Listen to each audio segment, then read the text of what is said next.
The candles have just been lit. There are 6 of them on the long mahogany sideboard, and 4 more on the mantel above the marble fireplace, and 2 single ones in tall silver holders on a small table near the window, where a woman is sitting with a book in her lap that she has not opened yet. She's looking at the street below. The light outside is going. It is the kind of late afternoon light that you only get in Edinburgh in early autumn, when the sun has dropped behind the rooftops of the new town but has not quite finished, and the sky over the Firth of Forth is still holding on to something gold at its lowest edge. The fire in the grate is small but steady. It is coal, not wood, because this is 1782, and coal is what wealthy Edinburgh houses burn now. The smell is different from the wood smoke you might be imagining. It is denser, sharper, slightly mineral. It clings to the curtains. It settles into the upholstery of the chairs. Below stairs, the cook is roasting a saddle of mutton with rosemary, and somewhere in the back of the house, a kettle is on. The woman by the window is the mistress of this house. Her name is not important yet. What is important is that in about an hour and a half, 11 people will arrive for supper, and 3 of those people will be among the most consequential thinkers in the history of human thought. They do not know this yet. Neither does she. None of them do. They are just coming to dinner. If you enjoy listening to sleep stories like this, subscribe. I post stories like this weekly. Let me tell you where we are.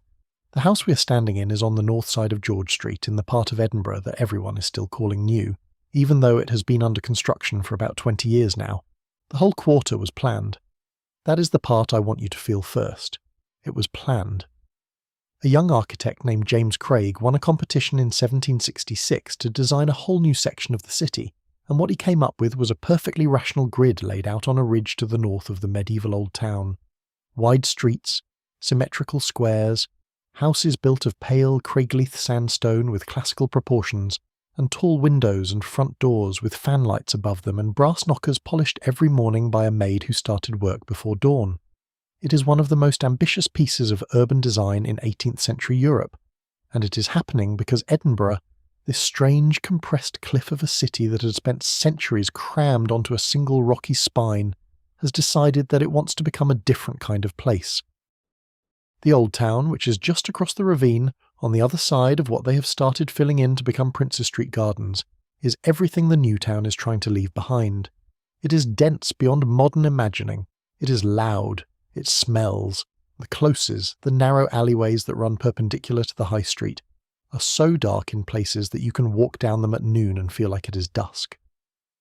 Families live 10 and 12 to a room in tenements that rise 11, 12, in some cases 14 stories high, which made medieval Edinburgh, improbably, one of the most densely populated places on earth.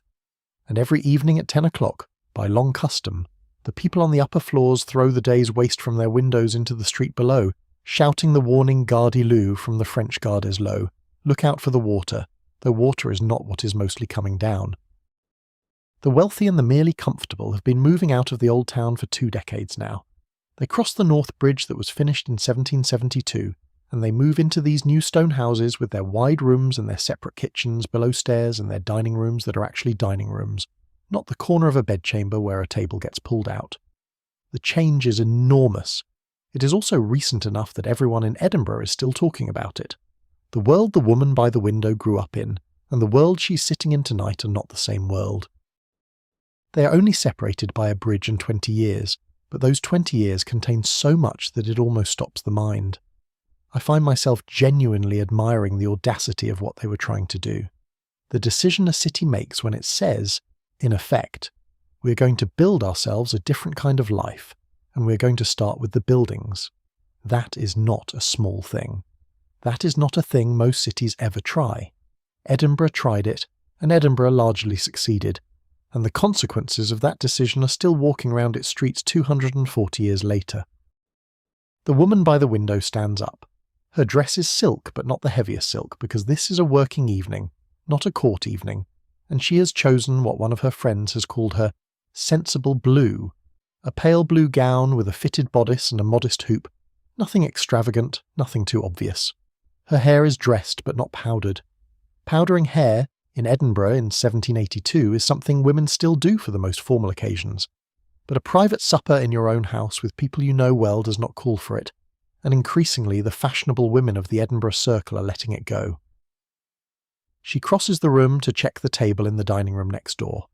The table is set for 12. The china is the good china, a Wedgwood pattern in cream and dark blue that her husband ordered the previous year from a man in Birmingham, who corresponds directly with Josiah Wedgwood himself. The glasses are crystal. There are 3 at each place because tonight there will be claret with the meat course, port after, and Madeira earlier with the soup, and that is just the table glassware, not counting whatever happens later in the drawing room when the talk goes long. The silver has been polished. The candles in the dining room, there are 18 on the table itself, in 2 long candelabra and several smaller holders, are not yet lit, but they will be soon. Everything is in order. She has done this many times. She is good at it. And there is a particular kind of quiet competence in the way she moves around the room, adjusting nothing because nothing needs adjusting, that I find myself noticing the way you notice something you have done yourself, on a smaller scale, the work that goes into making a room ready for people you love. I want to ask you something, and I mean this genuinely.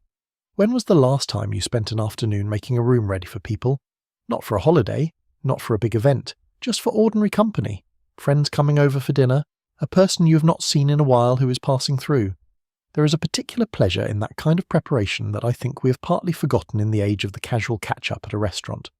The whole afternoon shaping itself around the arrival of people, the slow build of the smells in the kitchen, the lighting of the lamps, the choice of which chair will go where the conversation will be best. The 18th century lived inside that pleasure in a way we mostly do not anymore. I am not proposing we go back to that. There is no going back to anything, ever, and most attempts to go back land somewhere they were not aiming. But noticing that there was something there, sitting with it for a moment, letting it remind us of an ordinary domestic art that has thinned out a little in our own world, that, I think, is worth doing. The houses in the new town are built on a plan that is now standard for the wealthy Edinburgh family, and it tells you almost everything about how this particular world worked. You enter from the street into a small hall with a flagstone floor. To your right is the dining room. To your left, in many houses, is a smaller room used as a study or library or a morning room.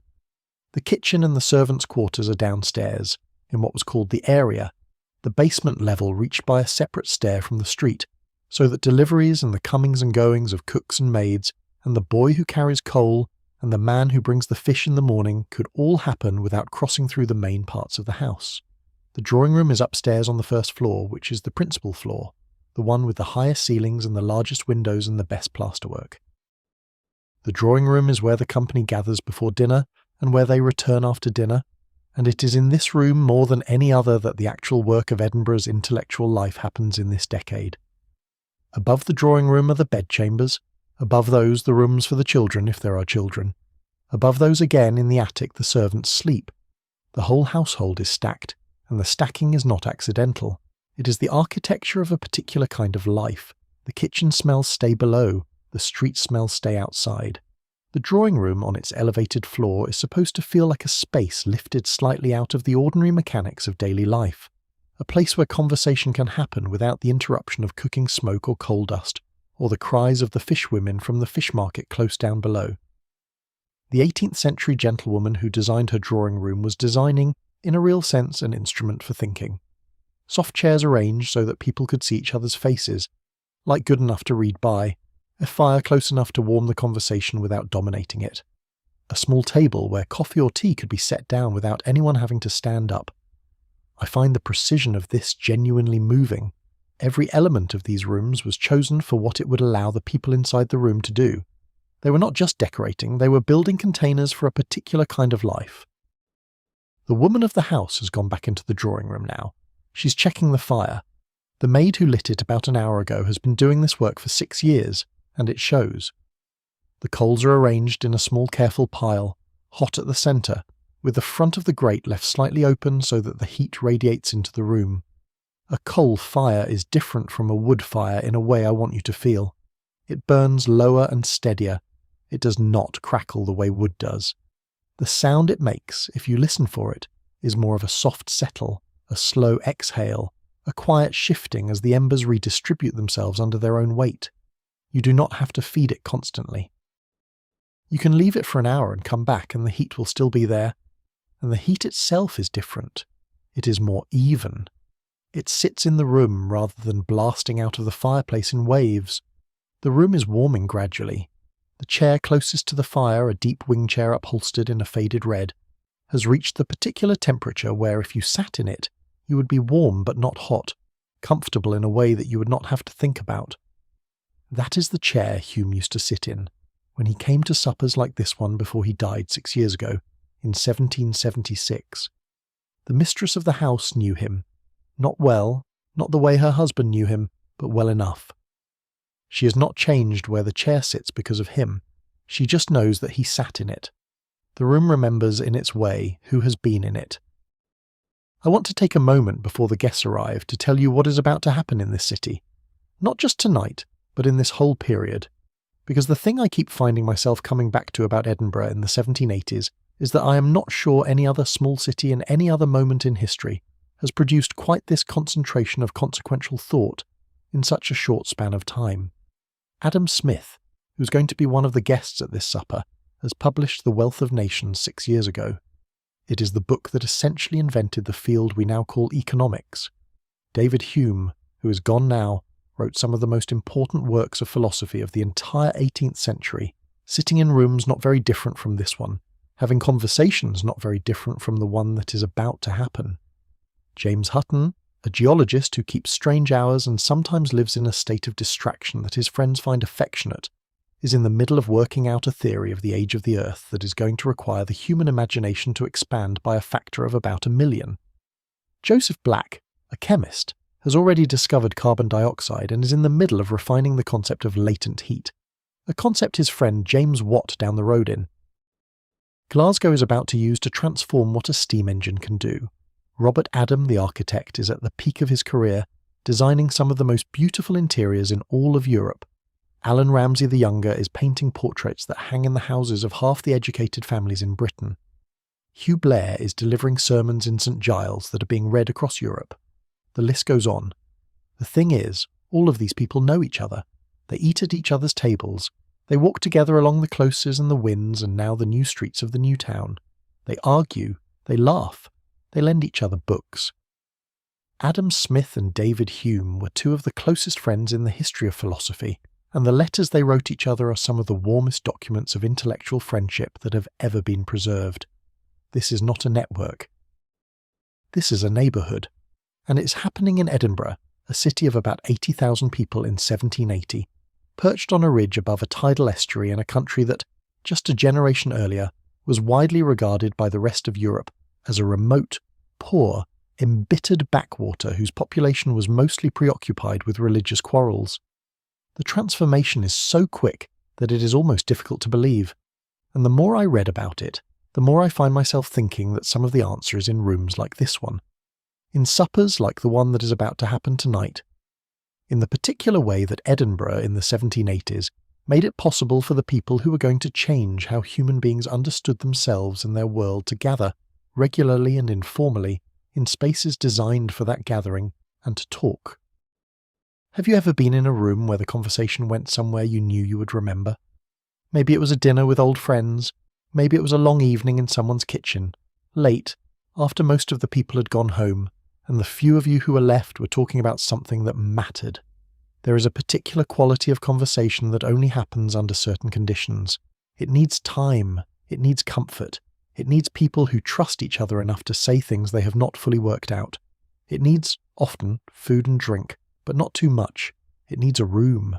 The Edinburgh drawing rooms of the 1780s were extraordinarily good rooms for this. They were warm, they were well lit, they were not so big that the conversation got lost in the space, and not so small that you could not move around without bumping into someone. They held, comfortably, somewhere between 8 and 20 people.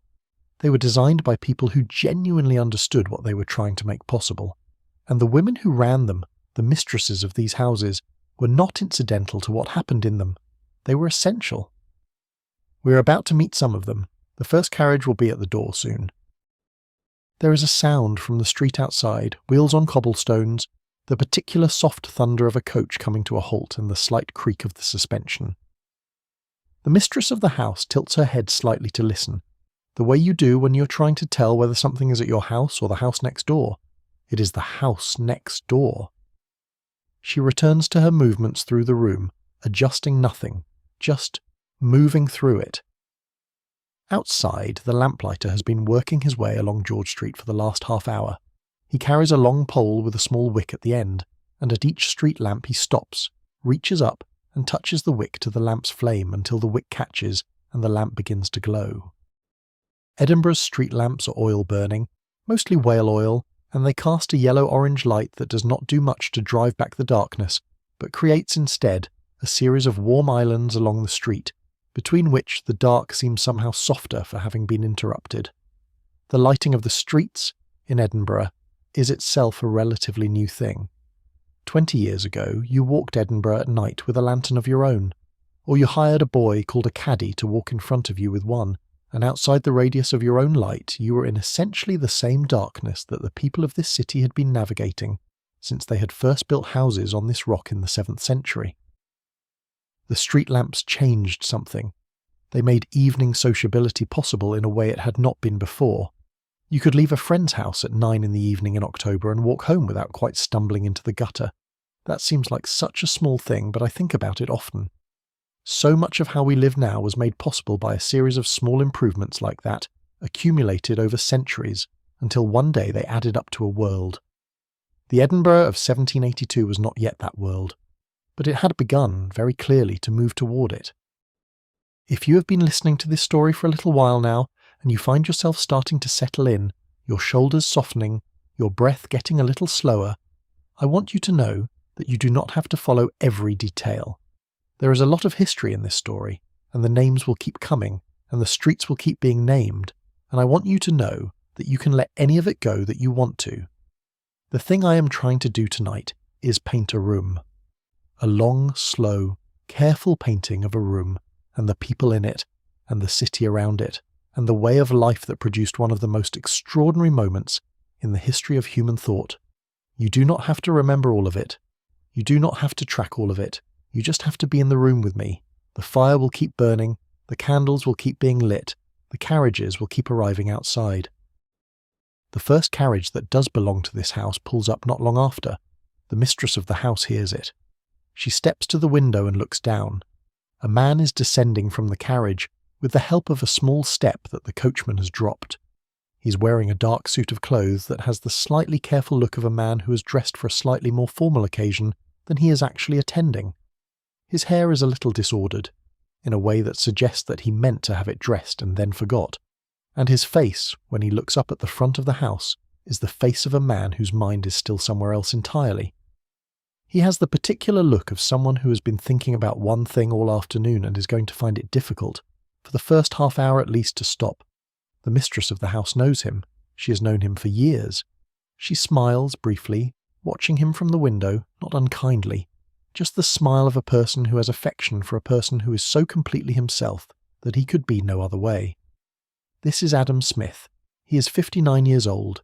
He has been Commissioner of Customs for Scotland for the last 4 years, which means he spends his days working in an office on the Royal Mile, dealing with the tedious business of customs duties on imported goods, which is a curious thing for the man who wrote The Wealth of Nations to be doing for a living, but he is doing it conscientiously, and he is being paid well for it, and he is also able to walk over to the new town for supper twice a week, with friends who have known him since before he'd written anything at all.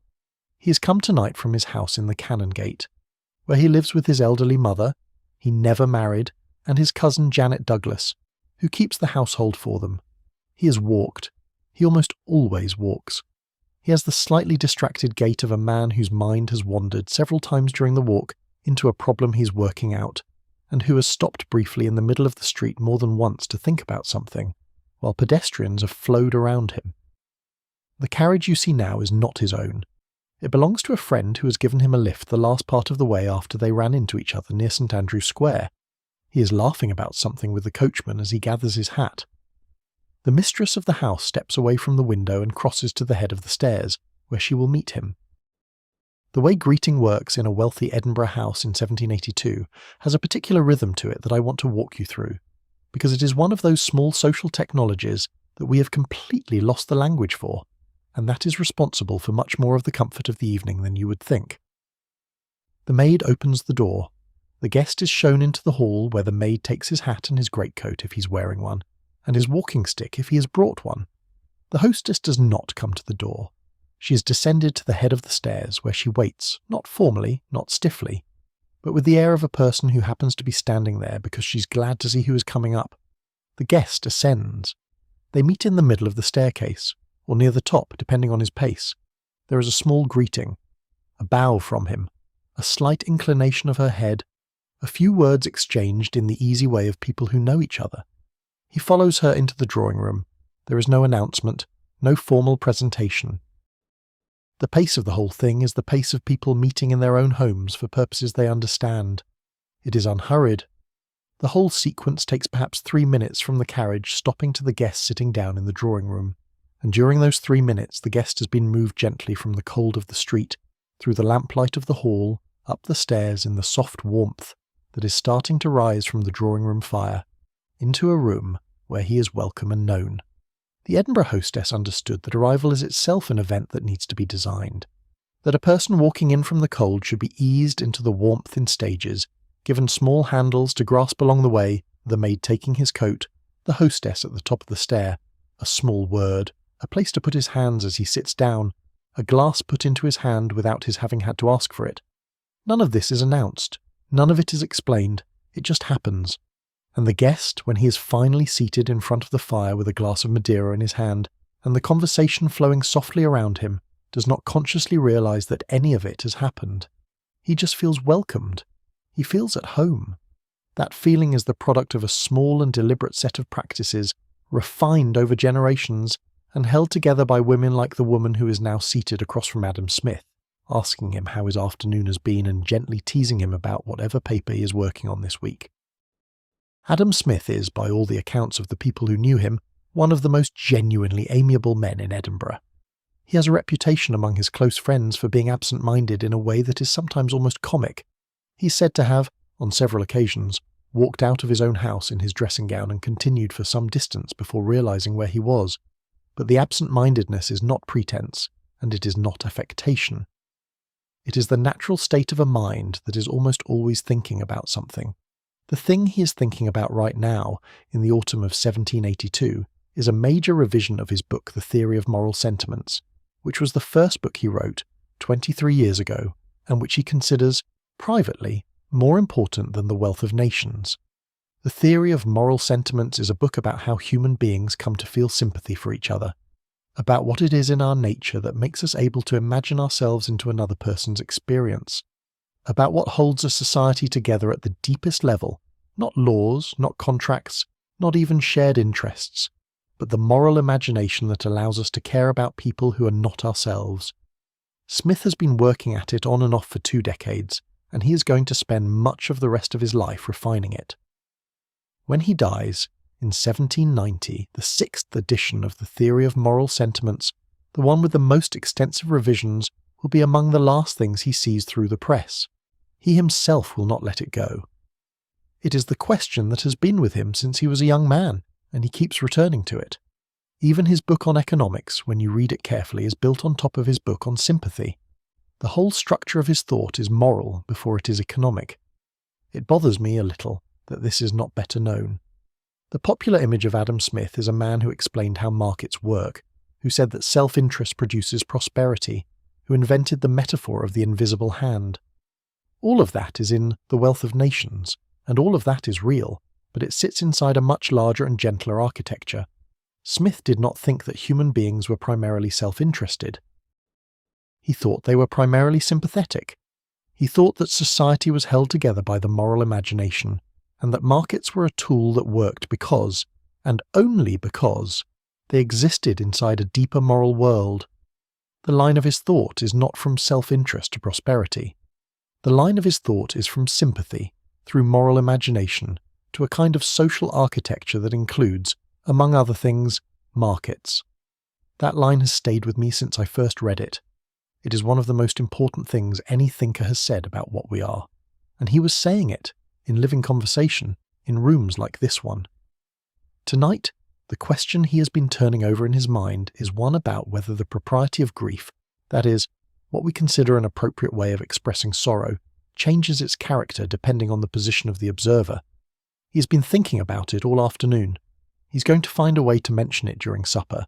He's going to be teased about it by his host, gently, in the way friends tease each other when they have known each other for 30 years. And he's going to laugh at himself and have another glass of claret and go on talking, and one of the other guests will say something that will be quoted in a letter the next morning and will end up, in a slightly different form, in the 6th edition of the Theory of Moral Sentiments 7 years from now. This is how thought happened in Edinburgh in 1782, not at desks, at tables, in rooms. The next carriage comes within a few minutes. By the time the bells of St Andrew's Church around the corner have struck the half-hour past 5, 3 more guests have arrived. Hugh Blair, the minister and rhetorician, who is 64 years old, and whose sermons have made him probably the most widely read English-language religious writer of the 18th century, though almost no one reads them now, and that is a particular kind of loss that we will come back to. Adam Ferguson, the moral philosopher who is 60, and who has just finished a draft of his History of the Progress and Termination of the Roman Republic, a book he has been working on for years, and Joseph Black, the chemist, who is 54 and who looks on this evening slightly tired, the way a man looks when he has spent too much time bending over an apparatus in a slightly cold laboratory. Black is, in some ways, the most modern of all of them.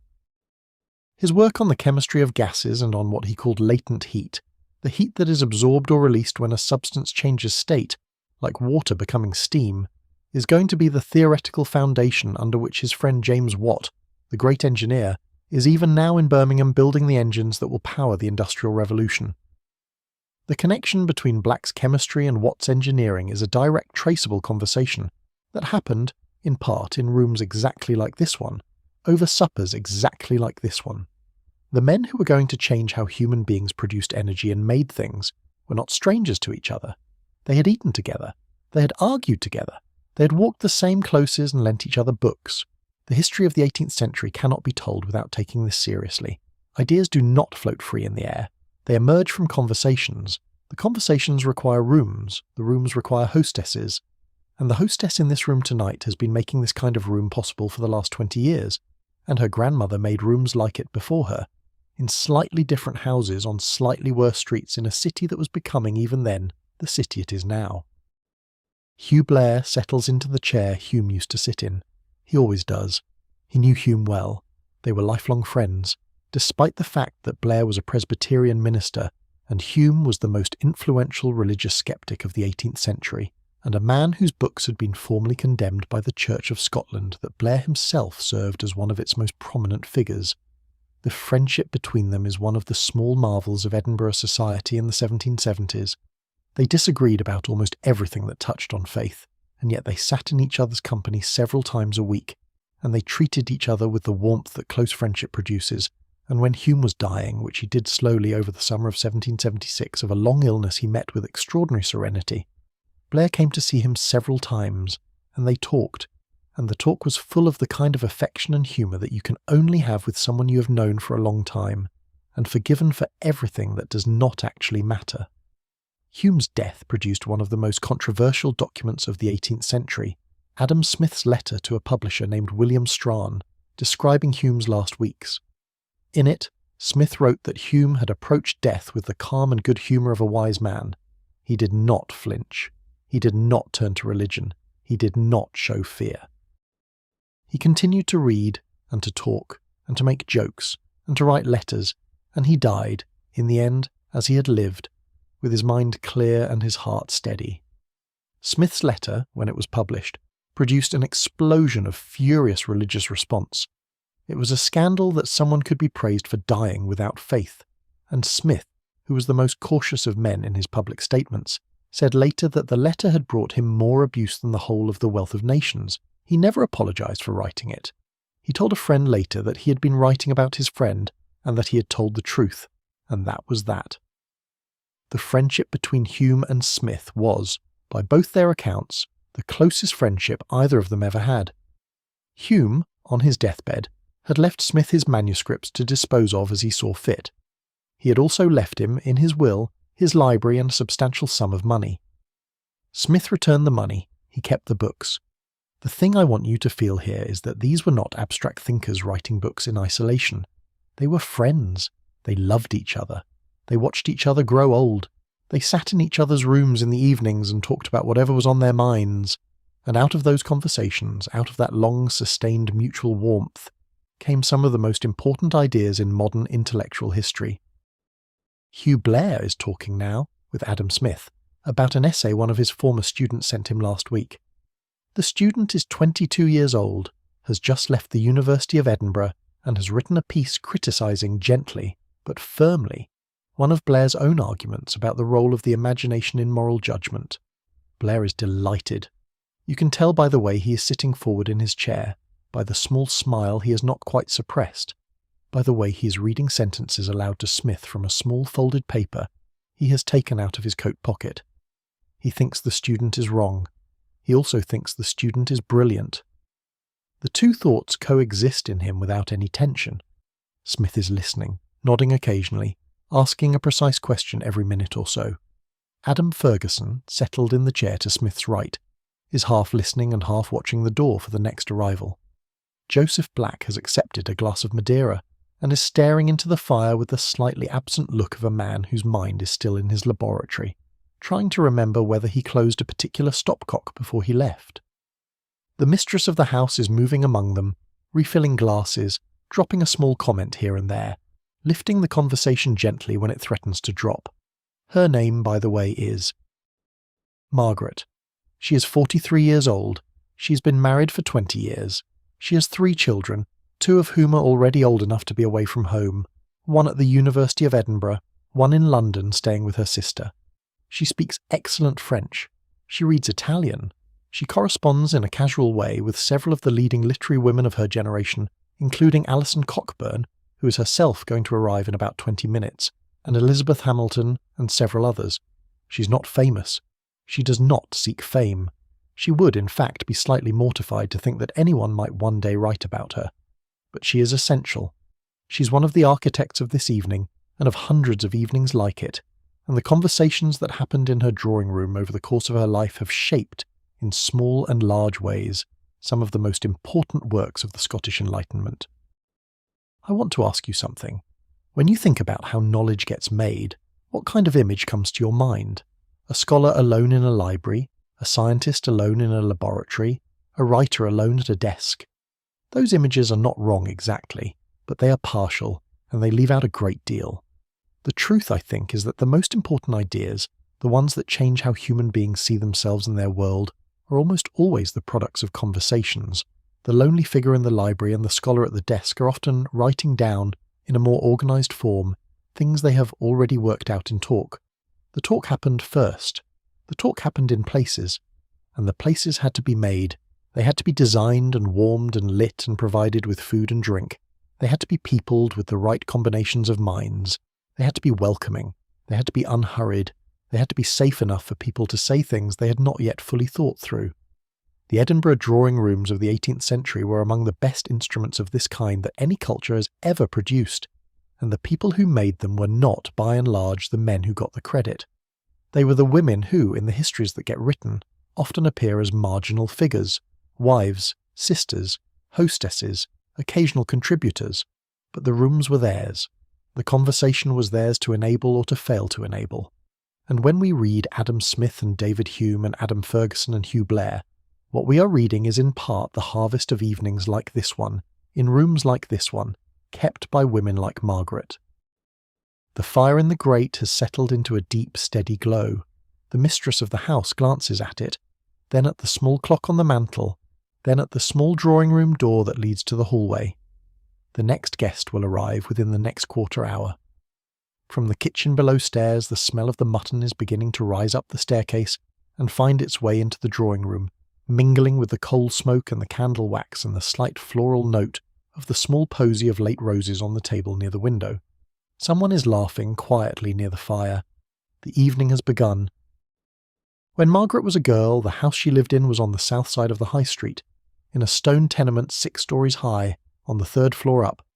To get to her family's apartment, you climbed a stone turnpike stair that smelled of damp and lamp oil and other things, and you knocked on a heavy door that had been painted dark green so many times that the paint had become its own kind of surface, the brushstrokes of 50 years visible if you looked at it closely. Inside, the family lived in 4 rooms. The largest at the front was both the parlour and the dining room and her parents' bedchamber. A great curtained bed stood against one wall. A table that could be pulled out for meals occupied the centre of the room when needed. Behind that was a smaller chamber where Margaret and her 2 sisters slept, and a small closet that served as a study for her father, and a kitchen the size of what we would now consider a comfortable pantry, in which a cook worked from early morning to late evening, every day of the year, producing meals over a small fire that had to be relit each morning from embers carefully banked the night before. The whole apartment, on a good day, contained 11 people: her parents, her 3 siblings, 2 servants, a grandmother who had moved in after her own husband had died, a great-aunt who visited so often and stayed so long that she had effectively become a member of the household, and a young woman, a cousin of her mother's, who had been sent to Edinburgh from a country estate to be educated, and was staying with them for an indefinite period. Above her family's apartment, 3 more floors of similarly crowded households. Above those, the attics, where weavers and clerks and porters and the families of soldiers lived in conditions so close that you could hear, on a quiet evening, the conversation of every household between you and the roof. Below her family's apartment, 2 floors of slightly less comfortable households, and in the basement, in a single damp room with one small window that gave onto the close, a fishwoman lived with her 3 children, and the smell of the herring she sold during the day rose up the turnpike stair and was a constant feature of life in the building. This was not poverty exactly. Margaret's family was a comfortable family. Her father was a lawyer, a member of the Faculty of Advocates, well-connected, well-respected. Their household had servants. They ate well. The children were educated. But they lived, all of them, 11 people, in 4 rooms, and the 4 rooms were stacked on top of 3 other families and below 5 other families, and the whole tenement was wedged into a stone close that opened off the high street, and the high street ran along the spine of the old town, which was the only place until the new town was built that anyone in Edinburgh actually lived. The vertical density of the old town was unique in 18th century Europe. There were buildings, particularly along the south side of the Lawn Market, that rose 14 stories above the front door, which was actually the 7th floor if you counted from the base of the ravine on the other side of the building, since the buildings were built into the steep slope of the ridge and exited differently depending on which side of them you came out on. People moved up and down those stairs all day. The fishwomen climbed them with creels on their backs full of herring and oysters. The water carriers climbed them with leather-covered buckets of water from the public wells at the foot of the close. The coal carriers climbed them. The children climbed them. The elderly climbed them slowly, with frequent stops to rest on the small landings. And every evening at 10 o'clock the windows opened and the contents of the household chamber pots were thrown into the street below, and the warning was shouted in the corrupted French of a city that had not used French as a court language for 200 years. Gardez-vous. Look out below. The water is coming. What does it mean to have lived in a place like that, and then to have moved, in your young adulthood, into the wide stone streets of the new town? Margaret can still remember the smell of the close where she grew up.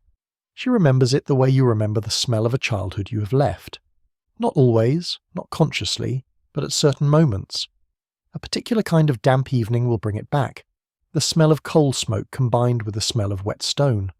The smell of a kitchen close enough that you could hear what was being said in it. The smell of human bodies living near each other. The smell, at certain hours, of what was in the gutters.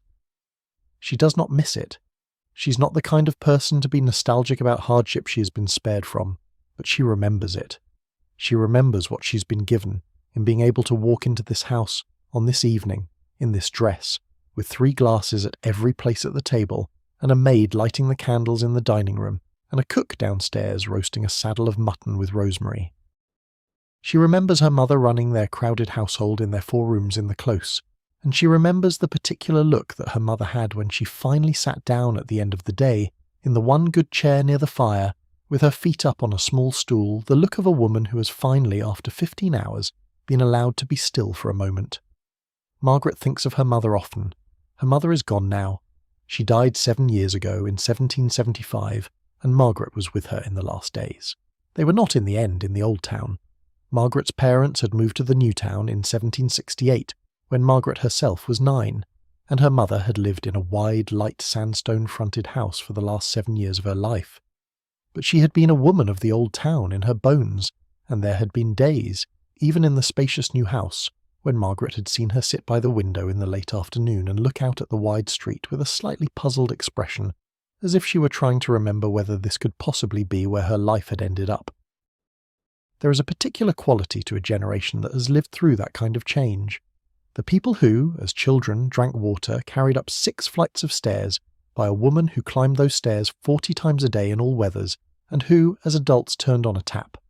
The people who, as children, lit their houses with tallow candles that smoked and smelled and produced a light that you could barely read by, and who, as adults, watched the first whale oil lamps and then the first gas lamps appear on their streets.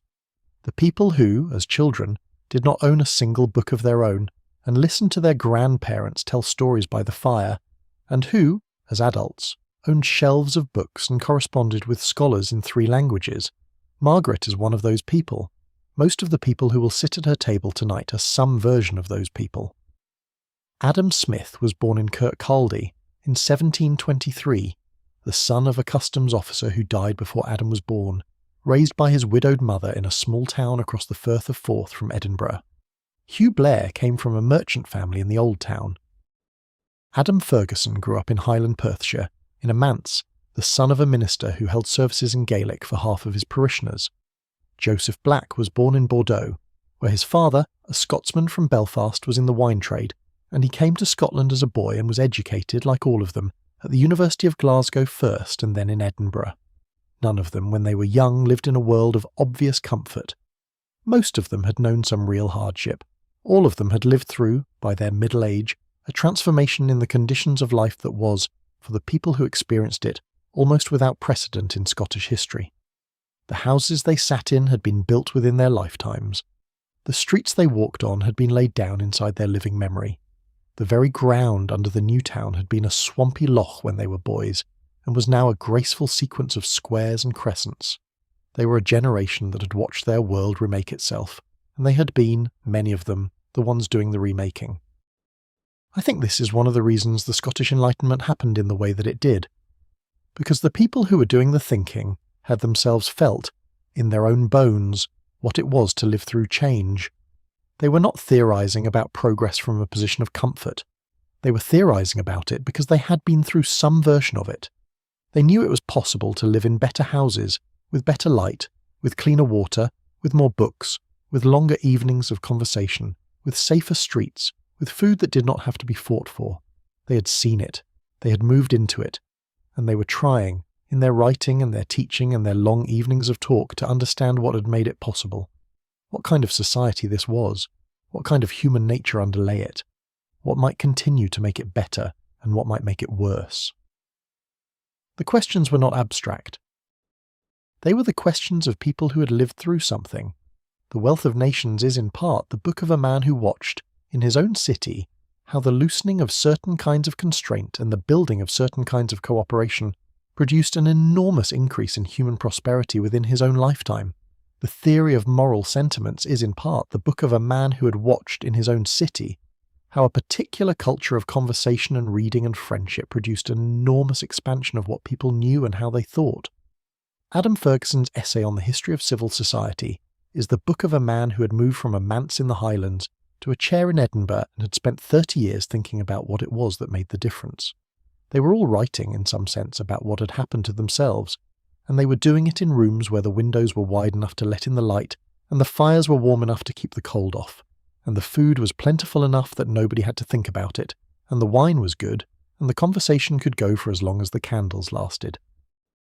A carriage stops outside, then another, then perhaps a minute later, a third. The mistress of the house glances at the door. The hall below is suddenly full of small motion, the door opening, a coat being taken, voices in the hall, footsteps on the stair. She rises and goes to meet them.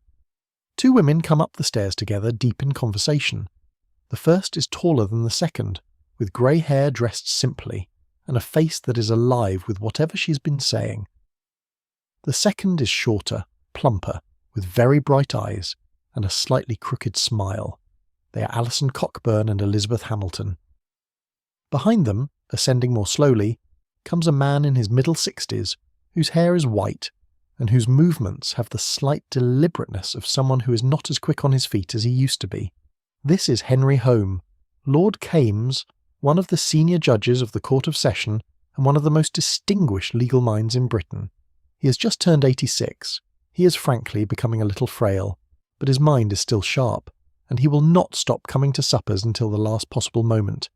He has, in fact, told several friends recently that he intends to die at a dinner table, mid-argument, with a glass of claret in his hand, and they have laughed because he is largely serious, and because they hope he gets his wish. Alison Cockburn embraces Margaret in the doorway of the drawing room. She is 69 years old. She is the author of a song called The Flowers of the Forest, which she wrote when she was a young woman, a song about the Scottish dead at the Battle of Flodden almost 2.5 centuries ago, and which has become so beloved across Scotland that most people who sing it have forgotten that anyone wrote it. They simply think of it as a song that exists. Alison knows this. She finds it amusing. She has spent her whole life writing letters, poems, songs, essays, and being part of every literary circle in Edinburgh, and she's one of the people who, in this evening as in many others, will turn the conversation in a direction that nobody else has thought of, and the room will follow her there because she has the kind of mind that makes other minds want to keep up. She is, by the testimony of everyone who knew her, one of the most charming people in 18th century Scotland. She knew David Hume. She knew Sir Walter Scott when he was a very small boy. She corresponded with everyone. Her letters, when they were eventually published, would be among the best documents of Edinburgh life in this whole period. And she is, this evening, slightly out of breath from coming up the stairs, and the first thing she does, after embracing Margaret, is sit down in the nearest chair and ask for a glass of water before the Madeira, because she has been walking, and walking in Edinburgh in the autumn evening is good, but it is not without its demands. Elizabeth Hamilton is 25 years younger than Alison. She's going to publish, a few years after this evening, a book called Letters on the Elementary Principles of Education, which is going to be widely read, and after that another book, and another. She's in the very early part of her literary career on this evening. She's mostly known by the people in this room as a charming young woman who reads everything and remembers most of it. She and Margaret have known each other for about 5 years. They take long walks together along the new streets of the new town in the afternoons when they have time, and they talk about books and people, and the slow improvements of the city, and they are easy with each other in the way of women who have a real friendship that does not need to make itself important. Tonight Elizabeth has come with a small bundle of something tucked under her arm. It turns out to be a manuscript copy of a translation she's been working on of a French essay on the moral education of girls. She wants Margaret to read it. She does not want anyone else to read it. Not yet. But she wants Margaret to read it and to tell her what she thinks. The two of them step aside briefly while Lord Kames is being settled into the chair nearest the fire. The chair, in fact, that Hugh Blair has just relinquished to him out of respect for his age. And Elizabeth hands the small bundle to Margaret with a quick look that says please, and Margaret tucks it into a small writing desk that stands in the corner of the room, and the two of them rejoin the group, and the conversation flows on as if the small private exchange had not happened. This is one of the things I want you to feel about this evening, that underneath the conversation that everyone in the room can hear, there are dozens of smaller conversations going on.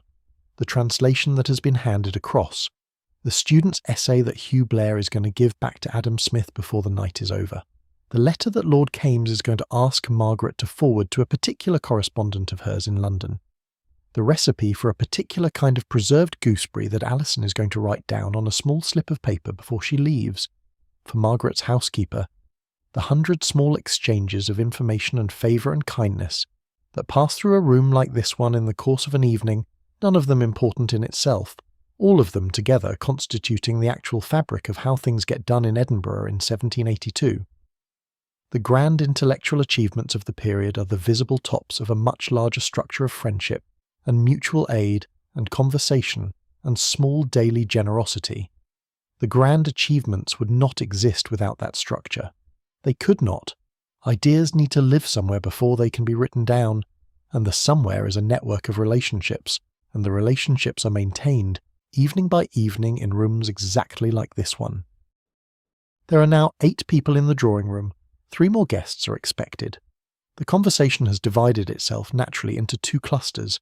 Adam Smith and Hugh Blair are still discussing the student essay. Adam Ferguson, Joseph Black and Lord Kames are talking about a recent proposal for a new approach to teaching natural philosophy at the University of Edinburgh, which Black has strong opinions about and Ferguson has slightly different opinions about, and Lord Kames is enjoying very much because he likes a dispute between friends and he is too old now to take any of these things too seriously.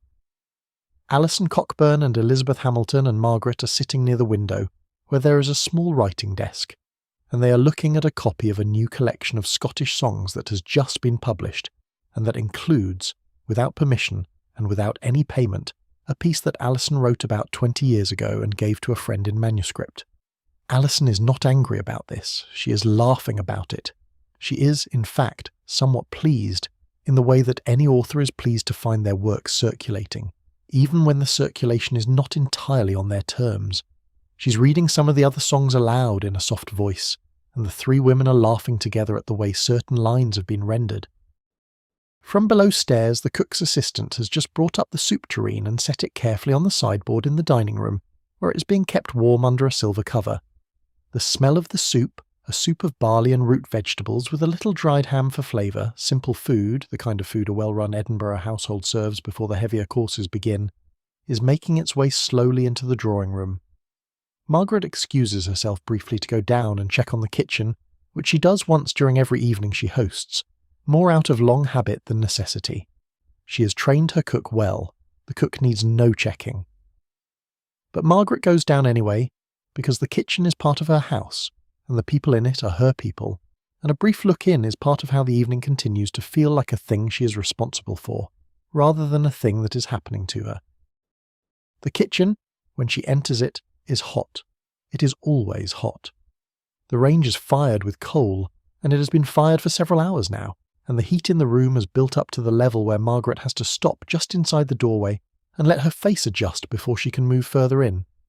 The cook is bent over a pan, basting the mutton. Her assistant, a girl of about 15, is chopping something at the long wooden table that runs down the centre of the room. The boy who carries coal and runs errands is sitting in the corner on a low stool, eating a piece of bread and butter, because Margaret has long since made clear that the staff in her house eat as the meal progresses, when they can, and not just whatever is left over at the end. The cook looks up. Everything is in order. Margaret does not even need to ask. She just nods, and the cook nods back, and Margaret leaves, and the cook goes on with what she's doing. The whole exchange has taken perhaps 30 seconds, but the 30 seconds is part of how this house runs. Back in the drawing room, the remaining guests have arrived. The full party is now 12, the 11 guests plus the host, who has, after his own slightly distracted afternoon, finally come in from the small study downstairs, where he was finishing a letter that he wanted to get into the post by the morning mail to London. The host is a man of about Margaret's age, a lawyer like her father, a member of the Faculty of Advocates, with an interest in literature that has, over the years, made him a more enthusiastic host of evenings like this than he is a practitioner of his profession. He is good at his profession. He just enjoys evenings like this one more.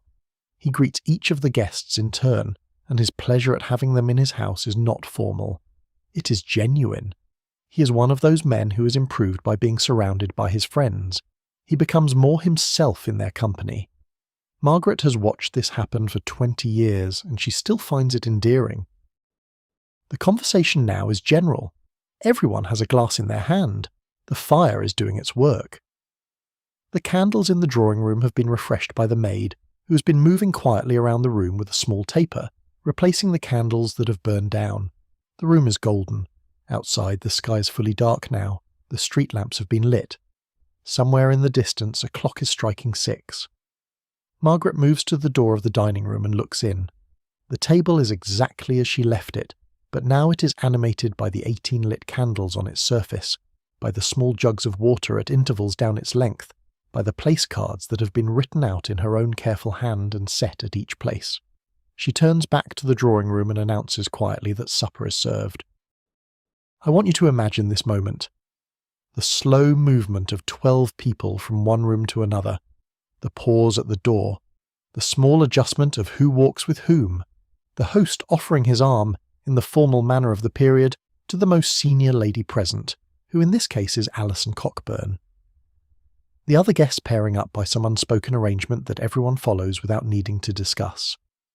The procession into the dining room, which is, in 1782, very much how a private dinner began in a house of any pretension at all. The taking of places at the table, which is also unspoken but which everyone knows, the host at one end, the hostess at the other, the most senior man on the hostess's right, the most senior woman on the host's right. The rest arranged, alternating men and women where possible, in a pattern that has been worked out by Margaret in advance, and that takes into account every small consideration of who is currently feeling friendly toward whom, who has not been seated next to whom for some time, who finds whose conversation particularly enjoyable, who is hard of hearing and needs to be placed so that they can follow the talk on at least one side of them. The place cards are not arbitrary. They are the product of a careful planning that took place earlier in the day, when Margaret sat at the small writing desk in the corner of the drawing room and worked out the seating with the same kind of attention she might have given to a problem of correspondence. The dining room is now full, the candles are blazing, the fire in the dining room grate, smaller than the one in the drawing room but still substantial, is warming the room from the back. The soup is ladled out by the host himself from the tureen in front of him, which is the traditional duty of the host even in the most formal households. He serves Alison first, and Lord Kames, and then works his way out from the head of the table, while the maid carries the bowls to each place. The conversation begins again, picking up where it left off in the drawing room. Adam Smith is now seated next to Margaret. Hugh Blair is across from him, next to Alison Cockburn. Lord Kames is on Margaret's other side, where she has placed him so that she can keep an eye on him, without making it obvious that she is keeping an eye on him. The soup is good. It is not extravagant. It is warm and well-seasoned and entirely appropriate to a Tuesday evening supper. Margaret watches her guests eat it, and feels, as she always does at this point in an evening she has hosted, a small slow pleasure that she does not name to herself but that is present, like the warmth of the fire behind her, like the soft yellow light of the candles, like the murmur of 7 conversations happening at the same table. The evening is now itself. The room is now itself. The guests have settled into their chairs and into each other's company. The host is laughing at something Adam Ferguson has just said. Joseph Black has woken up from his distracted half-hour and is now arguing, gently, with Adam Smith about something to do with the meaning of the word value. Hugh Blair and Alison Cockburn are sharing a quiet moment about a mutual friend. The maid is moving softly around the table, refilling water glasses. The fire is steady. The candles are burning at their proper rate. The smell of the mutton, which will be served as the next course, is starting to drift in from the kitchen below. Outside, the wind has picked up a little. A small rain has begun to fall on George Street. The street lamps are reflected in the wet cobblestones, and the late walkers are pulling their coats more tightly around them as they pass under the windows of the house. The old town across the ravine is mostly dark now, except for the small lit windows scattered up and down the great tenements, like stars in a hillside. The castle, on its rock above the city, is a black silhouette against a sky that is just barely lighter than the building itself. The whole city is settling into its evening.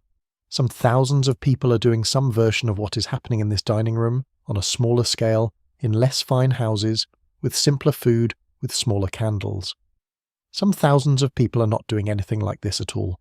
They are sitting alone in cold rooms, or they are sharing the floor of a single chamber with 6 or 8 other people, or they are still working in cellars, in kitchens, in the alleys of the old town, where the work of the city never quite ends. The wealth of the room Margaret is sitting in is, in part, made possible by the labour of those people. This is something the people at the table know in some abstract way, but it is not something they are thinking about at this exact moment, and I am not sure it would be honest of me to pretend that they were. They are eating their soup, they are talking, they are happy to be in each other's company.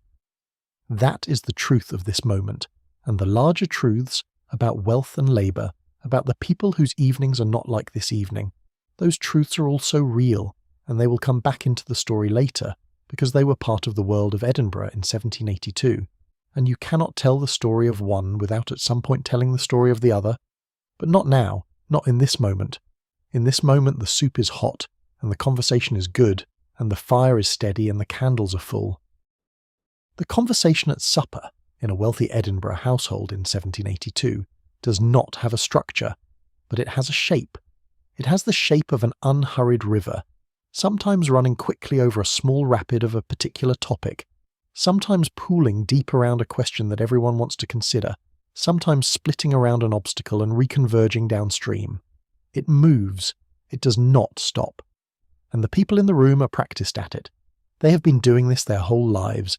They know how to follow a thread without forcing it. They know how to let a topic go when it has exhausted itself. They know how to introduce something new without announcing it, just by mentioning in passing something they have read or heard and waiting to see whether the room picks it up. Most evenings, the room picks it up. Most evenings, by the end of the meal, the conversation has gone places that nobody at the table at the beginning of the evening would have predicted.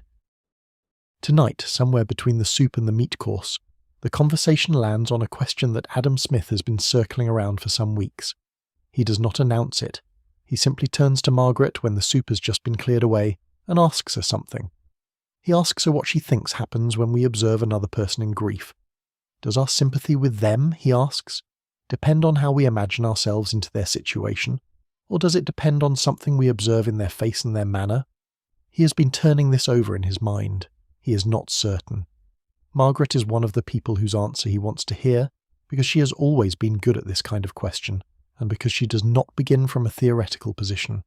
She begins from what she has actually noticed in her own life. Margaret considers for a moment. She's not in any hurry. She has had this kind of conversation with Smith many times.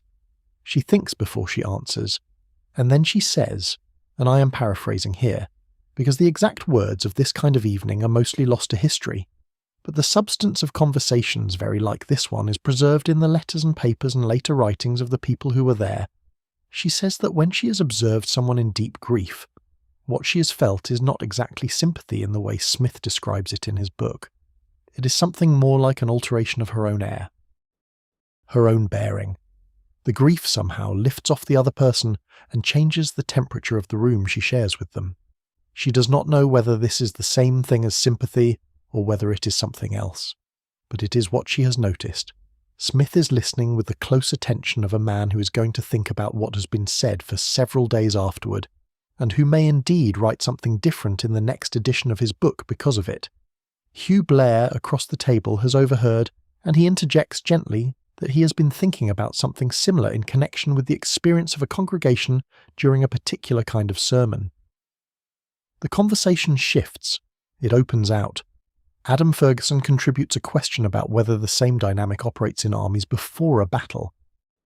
Lord Kames mentions, with a small twinkle, that he has known several juries that displayed something very like a collective alteration of air. Joseph Black, who has been mostly quiet, suddenly looks up and says that he has noticed something similar in the experience of working in a laboratory with another person, when an experiment has gone unexpectedly badly, and the room becomes silent in a particular way that he cannot quite describe, but that is unmistakable when it happens. The whole table is now in the conversation. The maid is serving the meat course around it. Plates are being passed, glasses are being refilled, the candles are flickering very slightly in some small air movement from the door, and the conversation is going in real time into a place that none of them had planned to go, but that all of them recognise as the place the evening was always going to take them. This is the work, not the writing of the books. The books come later, sometimes years later, and they record in a more organised form what was worked out in evenings like this. This is the work. This is where the thinking happens. The men at this table, the four of them who are professional philosophers, are going to spend the next decade refining the thoughts that are being half-articulated right now. They're going to take those thoughts back to their studies. They're going to write them out in long, careful prose. They're going to revise them and reshape them and argue with themselves about them and produce eventually some of the most important works of moral philosophy in the modern Western tradition. But the thoughts started here. They started in a conversation with a woman who described the alteration of air in a room. They started in a small comment by a chemist about the silence of a failed experiment. They started, in some real sense, in a wing chair near a coal fire in a house on George Street, on an autumn evening, with the smell of mutton just beginning to come up from the kitchen. I want to say something now that I have been working up to since the beginning of this story. I want to say it carefully, because it is easy to get wrong, and because it is one of those observations that, once you have made it, you cannot quite unmake. The Scottish Enlightenment was not the work of a small number of brilliant individuals, it was the work of a community, and the community included women. The women did not write most of the books, they wrote some of the books, and some of the books they wrote, Elizabeth Hamilton's books, Alison Cockburn's letters, the histories and novels of women who would publish slightly later in the same tradition, are real and substantial contributions to the literature of the period. But that is not the most important thing. The most important thing is that the community itself, the conversations that produced the books, the long-sustained social fabric that made the intellectual life of Edinburgh in this period possible, was held together in large part by women. The women kept the rooms. They wrote the letters that linked the network together. They hosted the suppers. They arranged the introductions. They asked the questions that opened up the conversations. They listened when listening was needed. They contributed when their contributions were sought, and they sometimes contributed when their contributions were not sought, but were good enough to redirect the talk anyway. They did this work year after year, decade after decade, mostly without recognition, sometimes without their husbands and brothers even seeing what they were doing.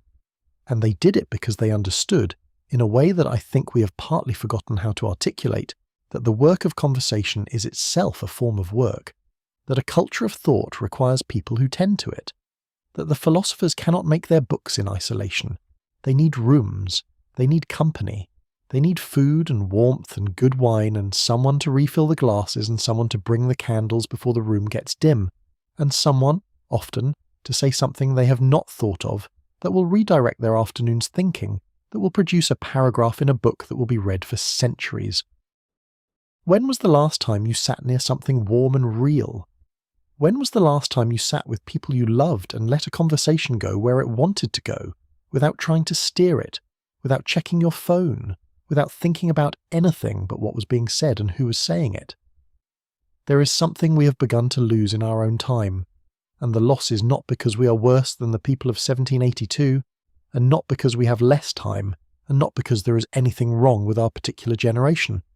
The loss is because we have not built, or have stopped building, the rooms in which long, unhurried conversation is possible, the rooms in which people are arranged carefully near each other for a whole evening, the rooms in which the food is good but not the point of the evening, and the wine is good but not the point of the evening, and the conversation is the point of the evening and everyone knows it, and everyone has come prepared in a low quiet way to participate. The Edinburgh drawing room was one of the great instruments of this kind of evening, and we do not have very many of them anymore. I'm not proposing that we go back, there is no going back. The Edinburgh drawing room came at a cost, the cost of the labour of the cooks and maids and coal carriers and water bringers who made it possible, the cost of the exclusion of nearly everyone in the city below the rank of the comfortable middle classes, from the kind of evening that was being conducted upstairs. I would not want to recreate that. But I would want to ask gently whether there is some version of the thing that we could still make, whether the long, slow evening of careful conversation among people who care about each other and about ideas is something that we could, in our own lives, on our own scale, still hold space for, whether the rooms that we live in could become, more often, places where that kind of evening can happen. The meat course on this evening is the saddle of mutton with rosemary, served with potatoes and turnips and a small jug of mint sauce that has been made in the kitchen that afternoon from herbs cut from a small pot of mint that the cook keeps on the windowsill of the kitchen. The mutton is from a sheep that was raised on the Lammermuir Hills, about 30 miles south of Edinburgh, and was slaughtered 3 days ago and hung in the cool larder of this house since then to develop its flavour. It is served pink at the centre, in the way that Margaret's table has always served meat, because that is how her mother served it, and her mother's mother before her. The flavour of well-hung mutton, when it is properly cooked, is something that has been entirely lost from most modern tables. It is not the flavour of lamb, which is the flavour of a young animal whose meat is mild and slightly sweet. It is the flavour of an adult sheep, deeper, slightly gamey, complex in a way that asks for nothing except a little salt and the rosemary that has been pressed into the surface of the meat before roasting. The mutton is carved by the host, at the table, in the way that meat was always carved in a private dining room in this period. The host stands, he takes up a long carving knife and a fork. He cuts the meat in long, thin slices against the grain, and passes the plates one by one down the table. The whole carving takes perhaps 4 minutes. During those 4 minutes, The conversation does not stop. It continues to move around the room, in and out of the small rituals of serving. The maid moves around the table behind the host, carrying the plates. The guests receive them and begin to eat. The wine, the claret in this course, a deep Bordeaux that the host bought a few years ago from a merchant in Leith and has been keeping in his cellar, is poured by the maid, who has been instructed not to fill the glasses too full, in the way that was considered correct for a private supper, because guests prefer to taste a wine over the course of an evening, rather than be presented with a single, very full glass that they then have to manage. There is a small detail about Edinburgh dining in this period that I find quietly wonderful, and that I want to mention before I lose the thread of it. The 18th century Edinburgh table did not in general have wine glasses in the way we now think of them. The glasses were small, perhaps the size of a modern cordial glass or a small champagne flute, and they were refilled often. The idea was not that you would receive a large glass of wine and drink it slowly. The idea was that you would receive a small glass of wine and have it refilled repeatedly throughout the evening, so that you never had to wait, and so that the wine itself stayed fresh in the glass, never sitting long enough to warm or to lose its character. The maid was therefore in nearly constant motion around the table. She moved softly. She tried not to be noticed, but she was always there, just at the edge of the visual field, with a small jug of water and a bottle of wine, refilling whatever needed to be refilled before any guest had to lift a hand. The whole system depended on her attentiveness and her training. She had been trained for years in this work. She had begun, as a girl of perhaps 13 or 14, as the kitchen maid in this house, and she had been promoted over time to the position she now held.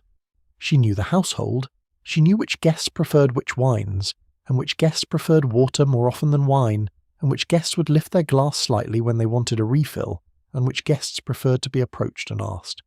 She did all of this without any visible effort.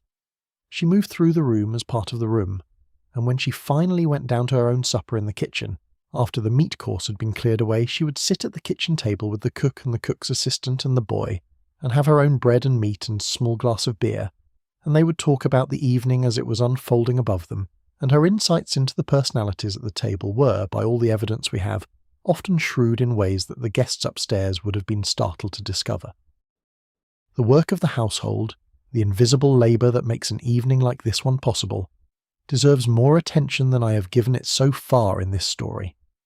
I want to circle back to it, because I do not want to tell the story of the upstairs evening without also telling, at least in passing, the story of the downstairs evening.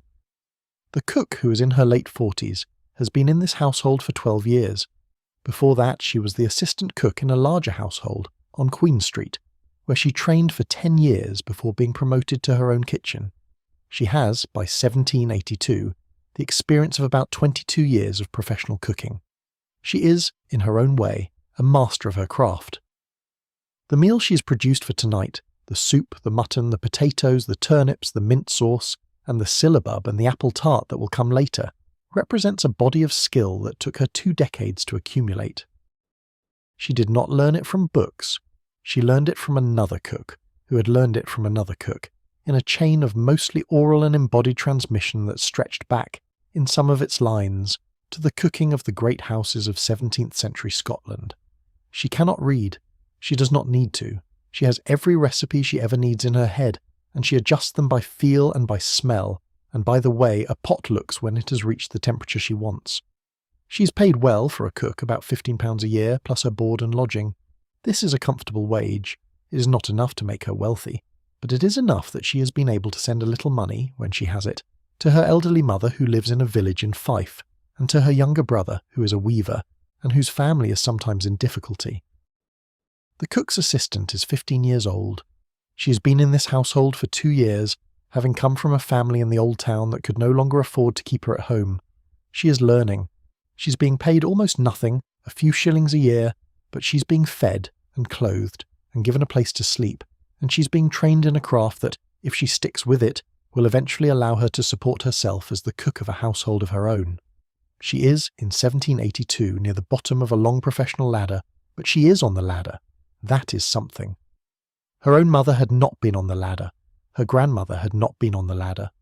The fact that she is, here, in this kitchen, in this house, on this evening, is part of the slow improvement of Edinburgh life that all the philosophers upstairs are spending their evening trying to understand. The boy who carries coal and runs errands is 12. He has been in this household for 1 year. He is the cousin of the cook, and the cook brought him in when his own family fell on hard times. He's paid almost nothing. He's being fed and clothed and taught to read by Margaret herself, who has noticed him and has been quietly arranging over the past few months for him to spend an hour a day in the small study downstairs with a book that she has chosen for him. He does not know yet what he is going to be in his life. He is 12. The world is in front of him in a way that for the first time in his family's history contains real possibility. Margaret has noticed him because she notices everyone in her household. This is also part of the work she does. I think about the household downstairs and the household upstairs, and I think about how the philosophers at the table are working on a theory of how human sympathy operates, and I think about the fact that the cook, who has been on her feet since 5 in the morning, is at this exact moment sitting down briefly on a stool in her kitchen and rubbing her back, while her assistant carries plates up and down the stairs. There is no neat moral here. The philosophers are not hypocrites, and the cook is not a victim, and the household is not a metaphor for anything. It is just what it is. A particular arrangement of people and labour and resources and time, in a particular city, in a particular year, that produce certain kinds of conversation, and certain kinds of books and certain kinds of lives. The same arrangement is happening in dozens of houses in Edinburgh on this same evening. Some of those houses are happier than others, some of those cooks are happier than the cook in this house, and some are far less happy. The world is uneven. The world has always been uneven. The improvements that I have been describing all evening, the slow construction of better houses and better streets and better light and better water, those improvements are real, and they will, over the next 2 centuries, slowly extend themselves to more and more of the people of Edinburgh, until eventually, in the 20th century, almost everyone in the city will live in a house that has running water, an electric light, and a separate room for sleeping. But in 1782, only a fraction of the city lives that way. The rest live the older way, in the older houses, on the older streets, drinking the older water, breathing the older air. The supper upstairs and the supper downstairs, and the supper that never happens at all, in the close on the south side of the lawn market where a fishwoman is sitting in her single room with her 3 children, all of those are happening at the same time, and all of them are Edinburgh. The mutton has been eaten, the plates have been cleared. The next course is brought up, a dish of stewed pigeons, which is one of the favourite dishes of this household, and one that the cook is particularly skilled at. The pigeons having been simmered slowly for 2 hours in a sauce of red wine and herbs until the meat falls cleanly from the bones. The pigeons are passed around. They are received with appreciation, the way an old reliable dish always is in a household that has produced it for many years. The conversation has shifted again. Lord Kames is telling a story, with all the precision of his legal mind, about a curious case he sat on 20 years ago, in which a man had attempted to argue that he could not be held responsible for an act he had committed while he was, in his own words, of 2 minds about whether to commit it. The story is funny. Lord Kames knows it is funny. He is telling it in the voice of a man who has earned the right to take his time with a good anecdote. The table is laughing. Joseph Black, who has heard this story before, is laughing anyway, because Lord Kames tells it slightly differently every time, and tonight he has added a detail about the man's lawyer that nobody at the table has heard before. Adam Smith is laughing, but he's also taking the story in the slightly absorbed way of a man who's going to find something in it that he can use. There is, somewhere in the legal puzzle of a man being of 2 minds, a paragraph in the next edition of the Theory of Moral Sentiments, and Smith is even now vaguely aware that it is there, even if he cannot yet say what it will be. Outside, the rain has thickened. The windows of the dining room are streaming with water on the inside of the panes, the condensation from the warmth of the room meeting the cold of the glass, and on the outside the rain is coming down hard enough now to make a soft drumming sound on the slates of the roof above. The fire in the grate is being fed by the maid, who has come in quietly with a small scuttle of coal and is adding it, piece by piece, with a pair of small brass tongs. The coal is, in 1782, the new fuel of Edinburgh.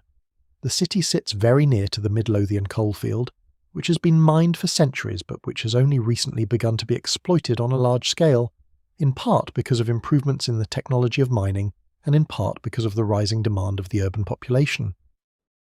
The coal comes into the city on carts that are loaded at the pitheads of villages like New Crayhall and Loanhead and Niddry, and the carts come into Edinburgh through the Cowgate and up the Closes and the Winds, and the coal is sold by the sack at street corners by men who have been doing this work in some cases for their whole lives. The coal is then carried up the stairs of every tenement and every fine house in the city by the boys whose job it is, in summer and winter, to keep the fires of those households alive. The work is hard, and it is dirty, and the people who do it tend to look, by the time they are 40, like people who have done very hard and very dirty work for 30 years. This is not, in 1782, a problem that anyone in the houses upstairs has yet begun to think very carefully about. It is a problem that the next century is going to think about, very carefully, very intensely, and not always with great success. The coal that heats the dining room of Margaret's house was brought up the area stair this morning by the boy who is now sitting in the kitchen, eating his bread and butter, and it is at this very moment being slowly burned in the grate, and the smoke is going up the chimney and out into the wet evening above the rooftops of George Street, and joining the smoke of the thousands of other coal fires that are burning in Edinburgh tonight, and forming above the city a low dark cloud that, on a calm winter day, will sit over the rooftops for hours, and will give Edinburgh over the next century its old nickname of Old Reekie, the old smoky one, the City of Fires. There is something I want you to feel about the way these people lived. I want you to feel the simultaneous nearness and distance of the lives we are looking at. They were, in many ways, very near to us. They argued about ideas, they loved their children, they worried about their finances, they had favourite chairs near favourite fires, they told jokes at dinner, they wrote letters in the morning, they woke up sometimes too early and could not get back to sleep and lay in their beds in the dark thinking about whatever was bothering them. They were people. They were not figures in a painting. The temptation, when we read about a period like this, is to imagine the people as somehow more formal, more distant, more difficult to know than we are. They were not. They were exactly as messy and as alive and as ordinary as we are. They had bad days, they got tired, they sometimes said things at dinner that they regretted the next morning. The historical record sometimes preserves them only at their most polished, in the things they chose to write down for publication. But the letters, the private letters, the diaries, the recollections of family members, all show that they were people, the same as us, knit out of the same fabric. And at the same time, they were not us. They lived in a world that, for all its newness, was still organised around assumptions that are no longer ours. They drank wine with breakfast, many of them, because the water was not always trustworthy. They lived without antibiotics, without anaesthesia, without the most basic kinds of safety from infectious disease. They could lose a child in 3 days from a fever, and many of them had. They could lose a wife in childbirth, and many of them had. They could lose a brother to a war they did not want, fought thousands of miles away in causes they did not understand. Margaret's older sister had died in childbirth 8 years ago, in 1774. Her sister's husband had remarried within 2 years, and Margaret's nieces and nephews were now being raised by a stepmother, whom Margaret liked, but who was not their mother. Margaret thought of her sister often. She had thought of her, in fact, while she was setting the table for tonight, because her sister had given her, as a wedding present 20 years ago, a set of small silver salt cellars that Margaret has put out tonight, one at each setting in the old style. The salt cellars are very small. They are the size of a thimble. They are made of plain silver with no engraving, and Margaret's sister had bought them at a silversmith on the High Street in 1762, when she was 18 years old and full of the kind of energy that does not really survive a person's 20s. Margaret runs her finger along the edge of one of them, very lightly, as she sits down to the next course, and she does not say anything to anyone about it, but she's thinking of her sister, and she will think of her again before the evening's over. The next course is the syllabub. A syllabub in 1782 is a sweet dish made of cream that has been whipped with white wine and lemon juice and sugar until it has become a kind of stable foam. The foam is then poured into small glass cups, and a layer of fresh cream is poured over the top, and the whole thing is decorated sometimes with a single small mint leaf or a piece of candied peel. It is sweet and light and aromatic, and it is one of the great dessert preparations of the 18th century. The cook has made 12 of them. The glass cups are brought up on a tray, they are passed around, they are received with the kind of small soft pleasure that a well-loved dessert produces in a room.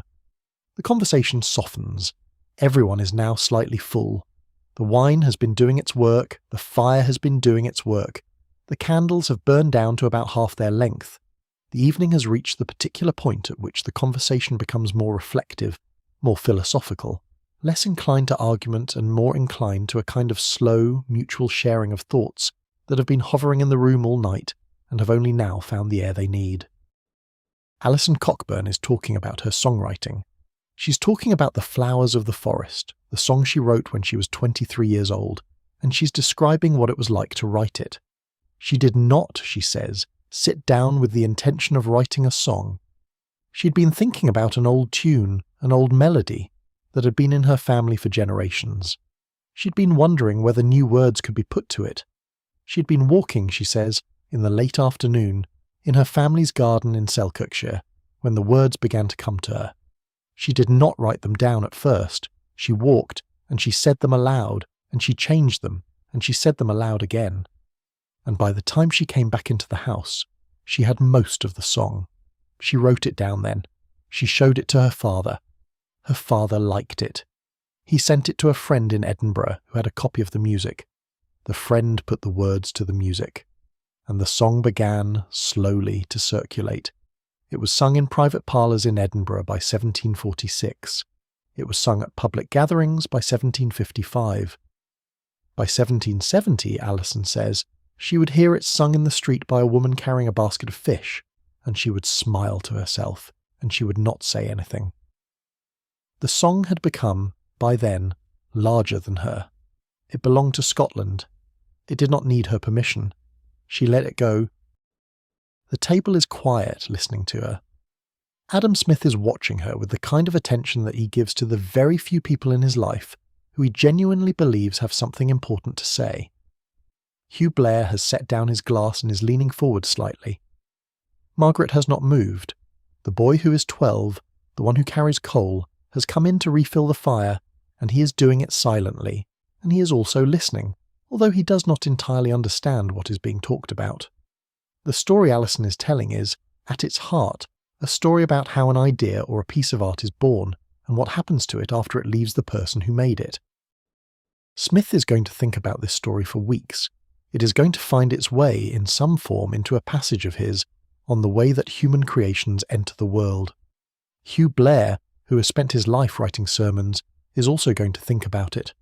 He is going to think about whether his own sermons, in the form they take after they have been delivered and printed and discussed and remembered and forgotten and rediscovered, are still in any meaningful sense his. He is going to conclude, eventually, that they are not. That what he made was, by the time the world had finished with it, no longer made by him. And he is going to find, in that conclusion, a kind of peace. This is one of the things that happens at suppers. This is what they are for. Not the food, not the wine, not the formal display of hospitality. The hours during which people who care about each other and about the world sit together in a warm room and tell each other what they have been thinking, and the thinking moves, in slow currents, around the table, and changes everyone slightly, and goes out into the morning to be written down or to inform whatever each of them does next. There is no economic measure of the value of an evening like this. There is no productivity. There is no output in the modern sense. There is only the conversation, and the warmth, and the people, and what happens slowly over years of evenings like this one to the shape of their thought. The candles are now about a third of their original length. The maid has brought up another tray with the small glasses of port wine that traditionally end an Edinburgh supper. The port is poured. The cheese is brought up on a wooden board, with a small dish of butter and a stack of oat biscuits. The conversation has slowed. People are eating less, drinking less, talking more slowly. Adam Ferguson, who has eaten well and drunk well, has fallen into a slightly drowsy half-silence, but he is not asleep, and he is still tracking the conversation, and from time to time he says something that makes it clear that he has been listening more carefully than his posture suggested. Lord Kames is telling Margaret about a book he is reading, a book on the Scottish legal history of the 12th century, and he is telling her about it not because she does not already know what is in it, but because he likes talking to her about books, and she likes listening, and the conversation is comfortable. The host has put another small piece of coal on the fire, and is sitting back in his chair with the slightly contented expression of a man who has hosted, in his own house, on his own evening, a gathering that has gone well and he knows it has gone well, and he is not going to rush it toward its end. The clock in the hall strikes 10. The party has been sitting at this table for nearly 4 hours. They will sit at it on this evening for at least another hour. The night is still relatively young by Edinburgh standards. A long supper in this house, when the conversation has gone well, can sit at the table until past midnight, before moving up to the drawing room for tea and a final hour of looser conversation, and then breaking up for the slow, gentle process of departure. Tonight the conversation has gone well. Nobody is in any hurry. The rain outside has settled into a steady soft fall. The fire is steady. The candles, although shorter, will last another hour. There is no reason for anyone to leave. I want to use this moment, while the company is settled and the conversation is unhurried, to walk you a little further into the world that these people made, and to talk about some of the ideas they were thinking about, and to give you a sense of how those ideas connect to your own life. Because the work that was done in rooms like this one is not just a curiosity of the 18th century. It is part of the foundation under everything that has happened since. You cannot understand the modern world without understanding what was worked out in Edinburgh in the second half of the 18th century. The forms of economic thought, the forms of moral philosophy, the forms of history writing, the forms of natural science, most of what we now think with, most of the basic intellectual equipment of being a modern person, was assembled, in significant part, by the people in this room and the people they corresponded with. It happened here. It happened, in part, at tables like this one, in conversations like this one, over evenings like this one. Adam Smith, who is now sitting quietly with a glass of port in his hand, has spent the last 30 years building up a particular kind of intellectual project. The project is, at its heart, a project of trying to understand human beings. Not human beings as they ought to be, and not human beings as theology or law or political theory says they are, but human beings as they actually appear in their actual lives, doing the things they actually do. Smith is, in this sense, the great empiricist of human nature. He looked at people. He paid attention to what they did. He paid attention to what they said about what they did. He tried, with enormous care and patience, to work out from those observations what the underlying patterns of human life were. The 2 books he wrote, The Theory of Moral Sentiments and The Wealth of Nations, are the 2 halves of this project. The first book is about moral life. The second book is about economic life. They are not separate, they are the same project looked at from 2 different angles. And the conclusions Smith reached after 30 years of work were not the conclusions that he is often credited with reaching. Smith did not conclude that human beings are selfish. He concluded the opposite. He concluded that human beings are deeply social, deeply sympathetic, deeply concerned with the good opinion of others, deeply embedded in the lives of the people around them. He concluded that what we sometimes call self-interest is really only a small part of a much larger structure of motivations, most of which are oriented toward other people, toward our families and our friends and our neighbours and our communities, and in some larger sense toward strangers we have never met. He concluded that the economic life of a society works because, and only because, it is embedded in a moral life that is much larger than it, and that the moral life is held together by a kind of social imagination that allows us to feel sympathy for people we do not know, and to care about their lives even when their lives have no obvious bearing on our own. This is a much more humane vision than the one that's sometimes attached to Smith's name. It is also a vision that the people at this dinner table understood, because they had read his books, and because they had talked with him, and because they had spent their evenings in his company. They knew what kind of man he was. He was the kind of man who, when his own mother died, which happened just 2 years before this evening, in 1784, oh wait, that is in the future. In 1784 his mother died and he was nearly broken by it for months. He was the kind of man who would not be consoled. He had loved her very deeply. He had lived with her his whole adult life. He had never married, in part because he had stayed with her, and his work had been the thing that filled the space in his life that was not filled by family. And when she died, his friends watched him struggle, and they could not for a long time reach him. The man who wrote The Wealth of Nations was, in private, capable of being devastated by the loss of his mother. The same man, in his book on moral sentiments, had written, decades earlier, about the particular sympathy that human beings feel for the bereaved. He had known when he wrote it. He had known what he was talking about. He had lost his father before he was born. He had known about loss, and the philosophy he wrote was, in some real sense, an attempt to do justice to what he had observed in himself and in others about the way human beings actually loved and lost and recovered and remembered each other. I feel something close to awe when I sit with the human reality of who Adam Smith was. Not the performative kind of awe, the real kind, the kind that comes from realizing that a person whose name has been used in our own time in ways that often have very little to do with what he actually thought, was in fact a man of extraordinary moral seriousness, and that the work he did was rooted not in cold calculation about markets, but in a long, warm love of his fellow human beings. The Adam Smith who's sitting in this room on this evening is the same Adam Smith who would be devastated by his mother's death 2 years from now. He is the same Adam Smith who, in 1759, wrote one of the most beautiful descriptions of the human capacity for sympathy that has ever been written. He is sitting in this room because his friends have asked him to come to supper. He has come. He has been amiable. He has talked. He will in another hour walk back to his own house through the rain, with his hat pulled low and his coat buttoned tightly, and he will let himself in by his own front door, and he will go up the stairs to his own study, and he will, before he goes to bed, write a small note on a piece of paper about something that has been said at supper that he wants to remember. The note will go into a small drawer with other notes like it. Some of those notes will, eventually, find their way into the 6th edition of the Theory of Moral Sentiments, which will be published in 1790, in the last year of his life. The man who sat next to Margaret at supper tonight, the man who asked her about the experience of being near someone in grief, that man is going to spend the rest of his life trying to do better justice to what she said. That is what these evenings are for. That is what they did.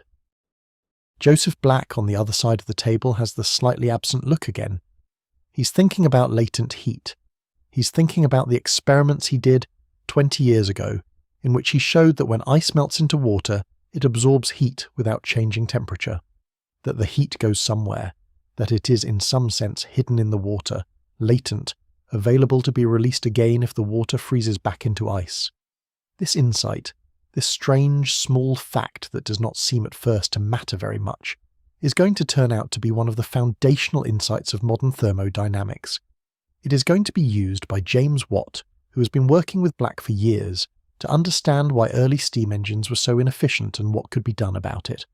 Watt is, in 1782 in Birmingham, having moved south some years earlier because the industrial development of the English Midlands had given him better opportunities than he could find in Scotland. He is in regular correspondence with Black. The correspondence is friendly. They are old friends. The correspondence is also technical. They are still working through the implications of Black's discoveries for engineering, and Watt is still, even after all these years, asking Black questions about the theoretical basis of what he is doing. The Watt steam engine, the engine that is going to power the Industrial Revolution, that is going to transform how human beings extract energy from the world, that is going to make possible everything from railways to ocean liners to factories to the electrification of cities. That engine is being refined in 1782 with the help of a body of chemical knowledge that was developed in Edinburgh by Joseph Black, and that was discussed and refined in rooms like this one, over evenings like this one. The line from this dining room to the steam engine, and from the steam engine to the modern world, is not a metaphorical line. It is a real one. You can trace it. The same is true, in different ways, for the work being done by Hugh Blair on rhetoric and the teaching of literature in universities, which is going to shape how English literature is studied and taught for the next century. It is true for the work being done by Adam Ferguson on the structure of civil society, which is going to shape how sociology and anthropology think about human communities. It is true for the work being done by James Hutton, who is not at this dinner, but who is part of the same circle on the age of the Earth, which is going to give human beings their first scientific glimpse of the actual scale of geological time, and which is going to make possible, half a century later, Darwin's work on evolution, because Darwin needed deep time and Hutton was the one who first showed that deep time was real. The Edinburgh of 1782 is the engine room of an enormous quantity of what we now call modernity, and the engine room is not a laboratory or a library. It is a network of houses, and the houses are full of rooms, and the rooms are full of evenings like this one. I want to stay with Joseph Black for a moment longer, because the more I read about him, the more I find myself genuinely moved by the kind of man he was, and the kind of work he did, and the way he held all of it together inside what seems, from the outside, to have been a quiet and slightly retiring life. Black was not, in temperament, a showman. He did not seek the kind of fame that some of his contemporaries actively cultivated. He was, by every account that survives, a deeply careful man. He preferred, when he could, the company of a small number of close friends to the larger gatherings of Edinburgh society. He liked his laboratory. He liked his books. He liked his teaching, which by all accounts he did very well. Generations of medical students at the University of Edinburgh came through his lectures, and many of them remembered those lectures decades later as among the most important intellectual experiences of their lives. His lectures were known for their clarity, for their precision of language, for the way Black would demonstrate a concept with a small piece of apparatus and explain, in a soft, slightly accented voice, exactly what was happening and why. He did not exaggerate. He did not speculate beyond what the evidence supported. He did not, when he disagreed with another scientist, become heated about it. He simply, in his quiet way, presented the evidence and let the evidence speak. There is a particular kind of intellectual integrity in this disposition that I think we have, in our own time, somewhat lost the language for. We tend to celebrate boldness, and we tend to reward those who make large claims and defend them loudly. Black was something else. Black was a man who took small problems very seriously, who refused to look away from inconvenient data, and who built, over the course of a long working life, a body of knowledge that turned out to be foundational. He did not know it would be foundational. He simply did the work. The doing of the work was its own reward. I want to tell you briefly what latent heat actually is, because I think it is one of the loveliest scientific concepts I know, and because the story of how Black came to understand it is genuinely affecting once you see what he was looking at. If you take a block of ice and you put it over a fire, the ice begins to melt. As it melts, you might expect that the temperature of the ice-water mixture would rise steadily, the way the temperature of a pot of cold water rises when you put it on the stove, but that is not what happens. The temperature of the ice-water mixture stays at 0 degrees centigrade, more or less exactly, for as long as there is still ice in the mixture. The heat from the fire is going into the ice is melting. But the temperature is not rising. The heat is, in some sense, disappearing into the change of state itself, disappearing into the molecular rearrangement that turns solid water into liquid water. Black saw this. He measured it. He realized that there was a hidden quantity of heat. He called it latent heat, from the Latin word meaning hidden, that was being absorbed by the water as it changed phase, and that this heat would have to be removed again before the water could change back into ice. The same thing happened in reverse when water boiled into steam. A pot of water sitting at 100 degrees centigrade, with a fire under it, did not get hotter as the water boiled away. It just kept boiling. The heat was going into the steam. The heat was being stored latent in the change of state. This is, in some ways, a small observation.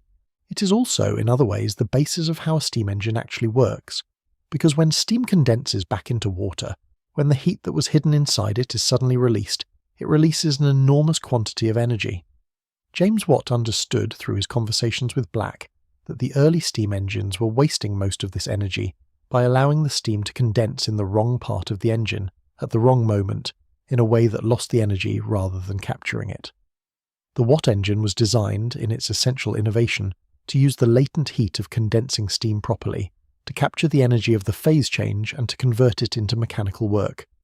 The whole Industrial Revolution in some real sense runs on Joseph Black's careful patient measurements of how heat behaved during melting and boiling. The whole Industrial Revolution runs on the small fact that ice can absorb heat without changing temperature. I find myself thinking, when I sit with this story, about how often the things that change the world begin in this way. Not as grand insights pursued by men of obvious ambition, but as small, careful, patient observations made by people who happened to notice something other people had missed. Black was not trying to start an industrial revolution. He was trying to understand why his thermometer did not behave the way he expected it to behave when he put ice in water. The ambition was small. The patience was enormous. The careful attention to what was actually happening rather than to what was supposed to be happening, was rigorous beyond what most people are capable of sustaining for very long.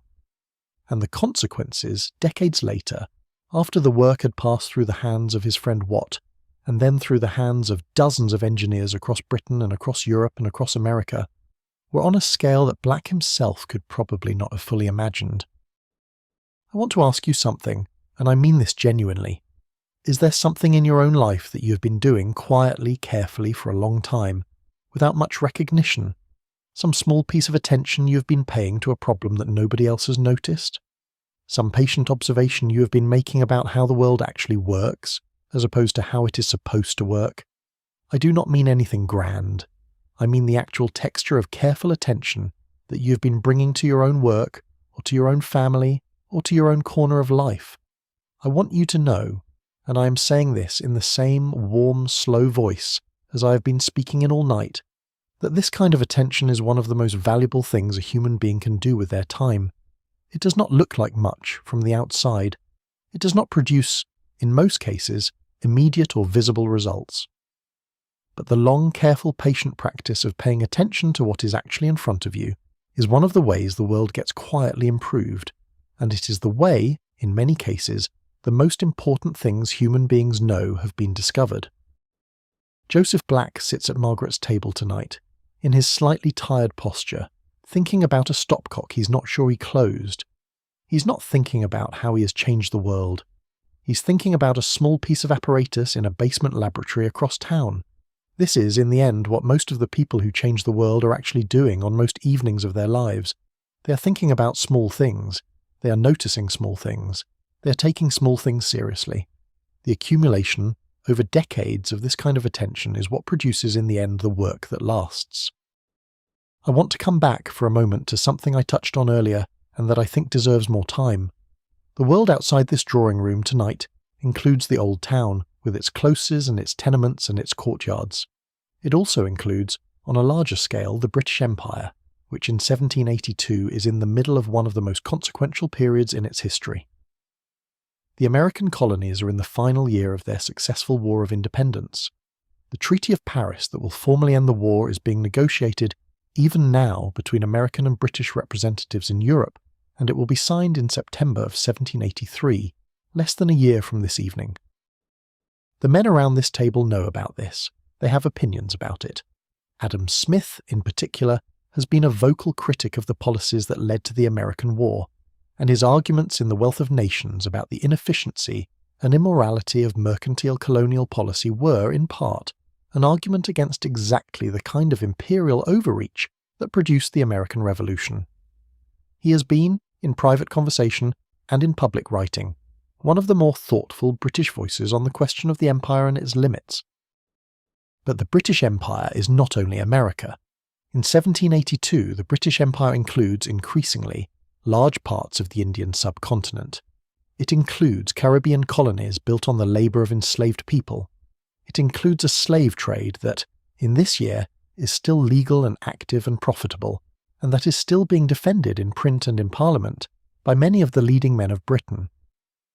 The Scottish Enlightenment thinkers were, on this question, often more thoughtful than many of their English contemporaries. Adam Smith argued against slavery, on both moral and economic grounds, in The Wealth of Nations. Several of the philosophers and ministers of Edinburgh were involved in early abolitionist organising. But the involvement was inconsistent, and many of the same Scottish thinkers were, in other parts of their lives, beneficiaries of the empire and its slave-based economy. The mahogany of the sideboard in Margaret's dining room, the sugar in the bowl in her drawing room, the tobacco in some of the gentlemen's snuff boxes, the rum that one of the guests requested before dinner, all of these came from the labour of enslaved people in the Americas. Margaret knows this in some part of her mind, and so does her husband, and so do most of the people who will eat at her table tonight. They have not, mostly, found their way to a coherent moral response to it. They live inside it. They benefit from it. They are sometimes troubled by it. They argue about it in their writings and in their evenings, with varying degrees of clarity and varying degrees of avoidance. I want to say this clearly because I think it matters. The Edinburgh of 1782 was not innocent. The drawing rooms of the new town were not innocent. The conversations we have been imagining tonight took place inside an imperial economy that was, even by the standards of the 18th century, brutal in many of its operations. The philosophers who sat at these tables and asked themselves serious questions about human sympathy and the moral foundations of society did not, in most cases, follow those questions all the way through to a clear rejection of the slave economy that was, at that very moment, generating the wealth that paid for many of the books they wrote and the houses they lived in. This is part of the story. This is part of what we have to hold when we hold the Scottish Enlightenment in our minds. The brilliance and the moral failure are in the same building. They are sometimes in the same person. I am not telling you this to dampen the evening. I am telling you because I think it is the only honest way to talk about a period of history that has been, for too long, told only as a story of brilliant men producing brilliant work in well-lit rooms. The well-lit rooms were paid for, in part, by very dark work happening elsewhere. The brilliant men were, in most cases, aware of this. Their inability to fully address it is one of the things we have inherited from them, alongside the genuine intellectual gifts they did leave us. Both of these things are part of the legacy. We do not, in 2026, have the luxury of pretending otherwise. What I will say, in their partial defence, is that the questions they were asking about human sympathy, about the moral nature of social relations, about the structures of injustice and the conditions of liberty, were the questions that would, eventually, in the hands of their intellectual descendants, be used to argue for the abolition of slavery, for the expansion of political rights, for the slow construction of a more just society. The intellectual tools they developed were sharper than they themselves were able to fully use. Their grandchildren and great-grandchildren picked up those tools and pushed them further. The Edinburgh of 1782 did not abolish slavery. The Edinburgh of 1832, the Edinburgh of the generation that grew up reading the books that came out of these evenings, was full of abolitionist energy, and many of the leading abolitionists of Britain were intellectual descendants of the men around this table tonight. The line is not straight. The line is, in many places, dishonest with itself. But the line exists, and it does, eventually, go somewhere better. I want to come back now, gently into the room, back to Margaret's table, back to the warmth of the fire and the soft yellow light of the candles, and the quiet conversation that is still moving among the 7 people who are left at the table. Because the room itself, despite everything we have just said about what surrounds it, is still a good room. The people inside it are still being, in their imperfect way, good to each other. The conversation is still going somewhere worth going. The evening is still doing what an evening like this is for.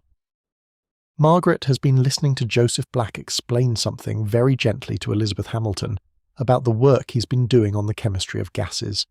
Elizabeth is asking him questions, careful, precise questions, and Black is answering them with the same care he would give to a colleague at the university. He is not, in the way some men of his time would be, condescending to her because she is a woman. He is treating her as a peer in the conversation, because she is a peer in the conversation. She has read his published papers, she has thought about them, she has questions that go to the heart of the work. Black is, I think, genuinely enjoying the exchange. He gets to be careful and precise about something he loves, and he is talking to someone who is meeting him on his own ground. There is a small specific pleasure in that, and Black is feeling it, and you can see it in the slight uncurling of his shoulders, in the way he has leaned forward slightly in his chair, in the small smile that has come back to his face after several hours of slightly tired absentness. I want to spend a moment with Elizabeth Hamilton, because she is one of the people in this room whose name has, until very recently, been almost entirely forgotten outside specialist circles. Elizabeth is, in 1782, 35 years old. She has been writing quietly for several years. She will go on in the next 2 decades to publish a series of books, novels, essays on education, works on the philosophy of mind, that will make her one of the most widely read women writers in Britain by the early 1800s. She will argue, in her work, that the mind of a woman is, in its essential capacities, no different from the mind of a man, and that the apparent differences in intellectual achievement between men and women in her century are entirely the result of differences in the education and opportunities each is given.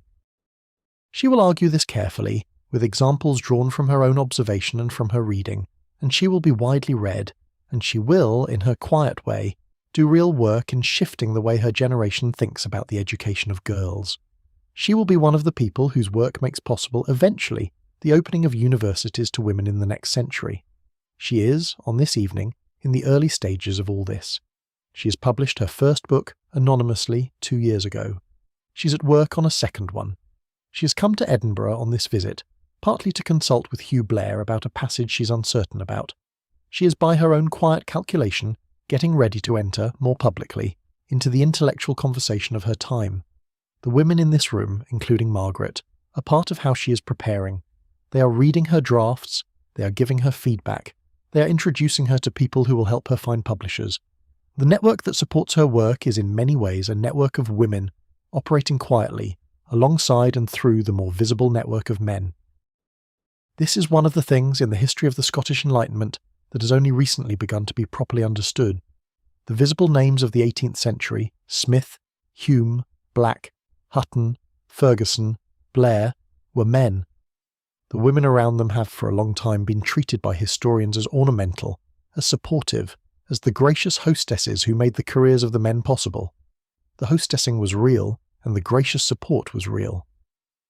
But it was also the case that many of these women were themselves writers, thinkers, correspondents, organisers of intellectual networks that operated, in some cases, almost in parallel to the more visible male networks. Alison Cockburn was a published poet whose songs were sung across Scotland. Elizabeth Hamilton was a serious novelist and educational theorist, whose work shaped the early debates about women's education. Anne Grant of Lagan, who was not at this dinner but who was a member of the same general circle, was a poet and memoirist whose work was widely read. There were many others. The Edinburgh of the 1780s and 1790s was full of women who were doing serious intellectual work, and who were doing it in conversation with each other, and in conversation with the male thinkers around them, and who have, until recently, been left out of the story of what the Scottish Enlightenment actually was.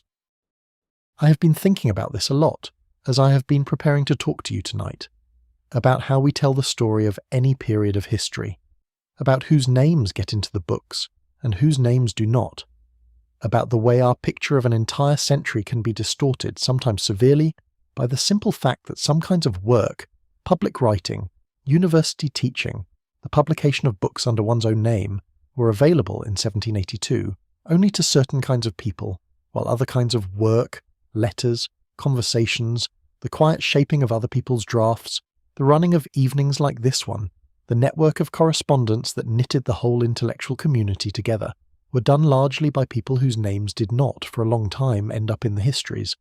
The histories were therefore wrong, in important ways, for a long time. The histories are now, slowly, being corrected. The corrections are not always comfortable. They require us to revise our picture of how knowledge actually gets made.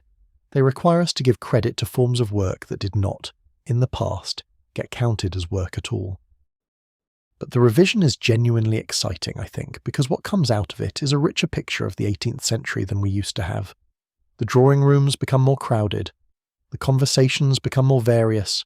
The contribution of any single famous man becomes, in some ways, smaller, because we can now see all the other people who were contributing alongside him, and the contribution of all the people taken together becomes much larger and much more interesting. Adam Smith is still important, but Adam Smith having a conversation with Margaret about the nature of sympathy, in a drawing room run by a network of intellectually serious women, is a different and richer story than Adam Smith alone at his desk producing a book. I want to ask you something before we let the room get any quieter.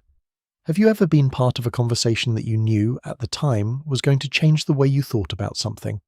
A conversation with a friend or a colleague or a teacher or a stranger on a train, where you went in with one set of ideas and you came out with a different set of ideas, and the difference, you could feel even at the time, was going to last. It does not happen often. Most conversations are not like that. Most conversations are pleasant or unpleasant or useful or wasted, but they do not change anything fundamental about how you see the world. But every so often, in a life, there is a conversation that turns something over. The Edinburgh of 1782 was, I think, unusually full of those conversations. The reasons for that are not entirely mysterious. People had time, they lived close together, they saw each other often, they read each other's work, they had a shared sense that the questions they were asking together were important, and they had rooms, actual physical rooms, with fires in them and candles in them, and chairs arranged in particular ways, that were designed for the slow, patient kind of talk that produces sometimes the conversations that change things. We do not mostly have rooms like that anymore. Our lives have become more dispersed, our conversations have become, more often, brief exchanges in passing or messages on screens. The slow, patient evening, with a small number of people, in a room designed for talk, with the world held at a distance for a few hours, this kind of evening is rarer in our time than it was in 1782. I'm not sure we have lost the capacity for it. I think the capacity is still there, in most of us. But the rooms are harder to find. The time is harder to clear. The friends are scattered across cities and countries. The patience for a 5-hour evening with no agenda is harder to summon in a world that has trained us to expect a result from every hour. Something has been lost alongside the many things we have gained. I am not asking us to mourn it. I am only asking us to notice it, and perhaps, where we can, to try to remake some smaller version of it in our own time. A long supper with 3 friends, with the phones put away, with the conversation allowed to go where it wants to go. It is still possible. It is just not easy. The candles are burning low. The maid has brought up a fresh set, and is replacing them one by one with small care, lifting the spent candle out of its holder and pushing the new one in, lighting the new wick from the taper she carries. The room is being refreshed very gently around the conversation that continues. The host's wife, Margaret, looks across the table at her husband, and he looks back at her, and there is a small smile between them that nobody else at the table sees.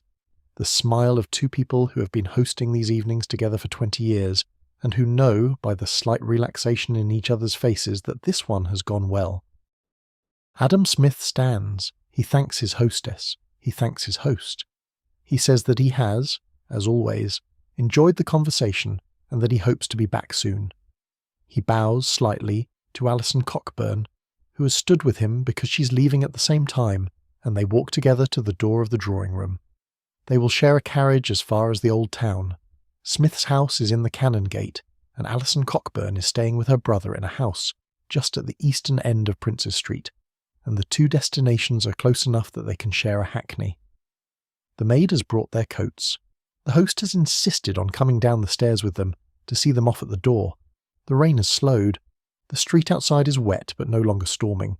A hackney has been called and is waiting. There is a small exchange of farewells in the hall, small kindnesses, small wishes, the small ordinary social cement of friendship, and then the door closes and Smith and Cockburn are gone, and the host comes back up the stairs to the drawing room, where the remaining guests have begun their own slow process of departure. I want to slow this departure down. I want to sit with it for a moment, because I think it is one of the loveliest things about a long Edinburgh evening, the way it does not end suddenly, the way it ends in stages. The first guests leave around 11, the next group an hour later. The last few sit on sometimes for another hour after that, with the host and hostess talking about whatever the evening has produced, walking back over the conversation, noting which moments were particularly good and which moments fell flat. The fire is allowed to burn down. The candles are not refreshed again. The room grows slowly cooler and slowly darker, and the small remaining group becomes more intimate as the room grows smaller around them, and the last hour of the evening is, in some ways, the most precious of all. Tonight, the last to leave will be Hugh Blair, who has known Margaret since before she was married, and who is the kind of family friend who can stay until any hour because he is, in some sense, part of the family. He and the host and Margaret will sit in front of the dying fire for almost another hour after the others have gone, and they will talk, in the soft, slow way that very old friends talk at the end of a long evening, about the people who were here, and about what was said, and about the friends who have died and could not be here. They will talk briefly about David Hume. They will talk about Margaret's sister. They will talk about how Edinburgh has changed and is still changing. And then Hugh Blair will rise and put on his coat, and the host will see him to the door, and Hugh Blair will walk home in the rain, alone, slowly, because he has eaten well and drunk well, and is now in the slightly heavy mood of a man who has spent an evening among people he loves, and is now returning to a house that is empty except for his servants and his books. He will go to bed at 1 a.m. He will write the next day a long letter to a friend in Glasgow, describing what was said at supper. The letter will be preserved in the archives of the University of Edinburgh. It is one of the documents we still have. It is one of the windows we still have into evenings exactly like this one. But tonight, in the dining room, while Smith and Cockburn are leaving, and the host is coming back up the stairs and the maid is beginning the slow work of clearing the table, the rest of the company is still settled around the table, and the conversation is still moving, and the port is still being poured, and the candles are still flickering, and the rain outside has begun to soften into something gentler, almost a mist. Margaret is leaning back slightly in her chair. She's tired, in the way that hosting people you love is a tiredness, pleasant, deep, fully earned. She's also quietly content. The evening has gone well, the people in her house have been comfortable, the conversation has gone places that nobody planned for it to go, and that means it has done what it was supposed to do. The fire is steady. The candles are still good for another hour. The maid is moving softly around the room with a tray of small glasses. The conversation is now about something Adam Ferguson is saying, about a passage he has been working on for his Roman history. Margaret is listening with one part of her attention, and watching her remaining guests with another part of her attention. She's thinking about 100 small things. She's thinking about the food that will need to be ordered tomorrow. She's thinking about the letter she will write to her son in London in the morning. She's thinking about the boy who carries coal, and whether he is ready for a slightly more demanding book than the one she has had him reading. She's thinking very faintly about her sister, who would have loved this evening and who is not here. She is thinking about all of these things at the same time, in the slow, easy way that a person who has hosted as many evenings as Margaret has, learns to think about everything at once. The clock in the hall strikes 11. 3 of the remaining guests stand. They begin their slow farewells. The maid brings their coats, the host descends with them to the door. Margaret stays in the drawing room, with the 4 guests who are left: Adam Ferguson, Joseph Black, Elizabeth Hamilton, Lord Kames. They have moved, by some unspoken arrangement, closer together around the fire. The room has grown smaller around them. The conversation has grown quieter. Lord Kames is telling Margaret about a young man, the son of a friend, who has just begun to publish poetry that Lord Kames thinks is going to be important. The young man's name is Robert Burns. He is 23 years old. He lives in Ayrshire. He has just had his first poems published in a small volume, and Lord Kames has read them, and he is sending a copy to Margaret in the morning, because he wants her to read them. Margaret has not yet read Burns. She will soon. She will love what she reads. Burns will come to Edinburgh in 1786, 4 years from this evening, and he will be received in the drawing rooms of the new town with the kind of welcome that Edinburgh society reserve for its rare and unmistakable talents. Margaret will be one of the women who receives him. He will sit eventually at a table in this house, and he will charm everyone in the room, and he will go home that night after the supper, and he will write a small note in a journal he kept in which he will record his impressions of Margaret. The note will survive. It will be quoted 200 years later in a biography of Burns. The room we are sitting in, on this evening in 1782, is going to be a room in which Robert Burns will eat supper 4 years from now. The whole network of evenings extends out in front of and behind this one, into futures and pasts that nobody at the table can quite see. The fire is now a deep, slow glow. The maid has not refreshed it in some time. The candles have burned down again. The conversation has slowed almost to a halt. Lord Kames is sitting back in his chair, his eyes half closed, his glass of port still half full on the small table beside him. He is perhaps dozing. Adam Ferguson and Joseph Black are talking softly with each other about a problem in the curriculum of the University of Edinburgh that they have both been thinking about. Elizabeth Hamilton is sitting next to Margaret, and they are not talking. They are simply sitting, in the kind of companionable silence that is possible between 2 people who have spent a long evening together and have nothing more, for the moment, to say. The clock in the hall strikes the half-hour past 11. I want to ask you something. Have you ever sat up late with someone you loved, after a long evening, and let the silence settle, and felt no need to fill it with anything? There is a particular quality to that silence that nothing else in life produces. It is not awkward. It is not empty.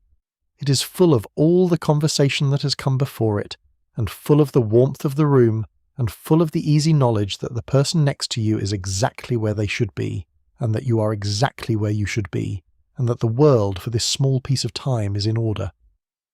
The Edinburgh evening at this hour was full of those silences. People sat. The fires died down. The candles guttered. The world outside continued to rain, or to be quiet, or to do whatever the world outside was doing, and inside the room, In the slowly cooling air, the company breathed together and let the long conversation of the evening settle inside them and got ready very slowly to go home. The clock strikes midnight. Lord Kames opens his eyes. He smiles faintly at Margaret. He says he believes it is time for him to retire. He rises slowly. He bows, in the slightly old-fashioned way of his generation, to Margaret and to Elizabeth Hamilton. Adam Ferguson and Joseph Black rise as well. The host has come back up the stairs and is now standing in the doorway of the drawing-room. The remaining party makes its way down the stairs. The maid is in the hall with the coats. Lord Kames is helped into his coat. The host walks him to the door. Adam Ferguson and Joseph Black follow. Their carriages have been called. The rain has stopped entirely now, and the cobblestones of George Street are reflecting the street lamps in long uneven strips of soft yellow light, and the air smells of wet stone and coal smoke, and the particular cold damp smell of an Edinburgh October night. The carriages take the guests away. The host comes back inside, he closes the door, he goes upstairs. Margaret and Elizabeth Hamilton and the host sit together in the drawing-room for another 20 minutes. Then Elizabeth rises and says she should go. Her carriage is called. She kisses Margaret on the cheek. She wishes the host a good night. She's helped into her coat. She leaves. The host walks her to the carriage. He comes back upstairs. He and Margaret are alone in the drawing-room. The fire has burned down to embers. 2 candles are still lit on the mantelpiece. The others have all gone out. The room is dim and warm and quiet. They sit for a moment in the chairs near the fire. They do not speak. They are both tired. They are both content. After a few minutes, Margaret stands. She blows out the 2 remaining candles on the mantelpiece. The room goes dark except for the soft red glow of the dying fire. The host rises. He takes Margaret's hand for a moment. They walk together, in the dark, out of the drawing-room and up the stairs to their bedchamber. Downstairs in the kitchen, the cook and the maid and the boy are finishing the last of the work. The dishes are nearly done. The pots are scrubbed. The fires in the kitchen range are being banked down for the night. The cook is at last sitting on a stool, drinking the small glass of beer that she has been thinking about all evening. The maid is wiping down the long wooden table. The boy is sweeping the floor. They will all be in bed within another half hour. The cook will sleep until 5 in the morning, when she will rise to begin the work of the next day. The maid will sleep until 6. The boy will sleep until 6:30. The cycle will begin again very early, before the household upstairs is awake, before the first carriage of the day has clattered along George Street, before the lamplighter has come along to put out the street lamps. The house will go on. The household will go on. The city will go on. In the chair near the fire in the drawing-room where Hugh Blair sat earlier, and where David Hume used to sit before he died, the cushion is still slightly warm. The room is very dark now. The fire is almost out. The only sound is the occasional small settling of the coals in the grate. Outside somewhere, a dog barks once and then is silent. The wind has stopped. The rain has stopped. The city is quiet. This is where I want to leave you for the moment. In the warm darkness of a drawing-room in the new town of Edinburgh, on a Tuesday evening in October of 1782, after the conversation has ended, and the guests have gone home, and the candles have been blown out, and the fire is going out, and the city is quiet, and the people who are about to change the modern world have walked, or been driven, back to their own houses, where they will, before they sleep, sit at their desks and make small notes about what was said at supper, notes that will eventually find their way into the books that will eventually find their way into the world. The whole machinery of one of the great moments of human thought is winding down very slowly into a long, quiet night. The morning will come, the household will wake, the cook will light the kitchen fire, the boy will bring up coal, the maid will lay the morning fires, the host will rise and dress for his day at the Court of Session. Margaret will rise and put on her morning gown and sit down at her small writing desk in the corner of the drawing-room and write a letter to her son in London, and another letter to her sister-in-law, and a third letter to Alison Cockburn thanking her for coming. And in the small letter to Alison, in a single sentence near the end, Margaret will say something quietly about what Alison said about her song, about the flowers of the forest, about letting it go and watching it become something larger than her. Margaret will write a single sentence that Alison will reread several times over breakfast the next morning. The sentence will be about how the things we make pass out of our hands and become part of a larger world, and how the larger world is the only place those things were ever really meant to live. Alison will fold the letter and put it in a small drawer with other letters from Margaret. She will keep it for the rest of her life. After she dies in 1794, 12 years from the night we are now sitting in, the letter will be found in the drawer and given, with her other papers, to her family. It will eventually find its way into a collection of her papers that is now in the National Library of Scotland. It is one of the documents that survives. There are not, in the end, very many documents that survive from any of these evenings. The conversations themselves are mostly gone. The exact words have not been preserved. We have only the books that came out of them, and the letters that crossed between the people who attended them, and the occasional reminiscence of a son or a daughter, or a young friend who, decades later, set down on paper what they remembered of the great evenings of their youth. The evenings themselves, as evenings, are mostly lost to us. We can only imagine them. We can only assemble them from the pieces, the way you might assemble a vase from broken fragments, not the original vase, but something that has the shape of one, and that lets us see in some approximate way what was there before. And yet, what is there is enough. The shape of what was lost is clear enough that we can hold it in our minds. The slow warmth of those drawing rooms, the gold of those candles, the way the conversation moved like a river around the table, the friendships that were the actual fabric of the intellectual life of the city, the hostesses who made it all possible, and who did not put their own names on anything, and who do not appear in the standard accounts of who made the Scottish Enlightenment, but without whom the whole structure would have been impossible, the cooks downstairs, the maids on the stairs, the boys carrying coal, the lamplighter on the street outside, the whole great machinery of a particular city in a particular decade, all of it converging evening after evening into rooms where the future was being built, slowly, out of conversation. It is enough to know that it happened. It is enough to know that, on a particular Tuesday evening in October of 1782, 12 people sat down to supper in a house on George Street in Edinburgh, and that what they said to each other became part of the world we now live in. It is enough to know that the world we now live in came out of evenings like that one, not out of grand schemes, not out of revolutions, not out of legislatures, out of suppers, out of conversation, out of the careful slow work of people who cared about each other and about the questions they were thinking about, and who sat with each other in warm rooms in the autumn evenings, and let the conversation go where it wanted to go, and trusted that what came of it would be worth more than they could see at the time. It was worth more than they could see at the time. It is still worth more than we can see now. The fire is out, the room is dark, the night somewhere outside is moving very slowly toward the morning.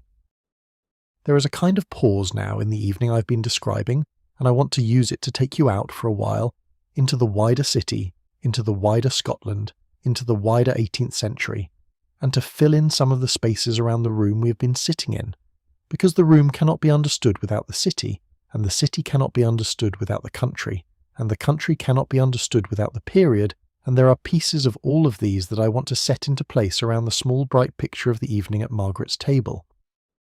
Edinburgh in 1782 had a population of about 80,000 people.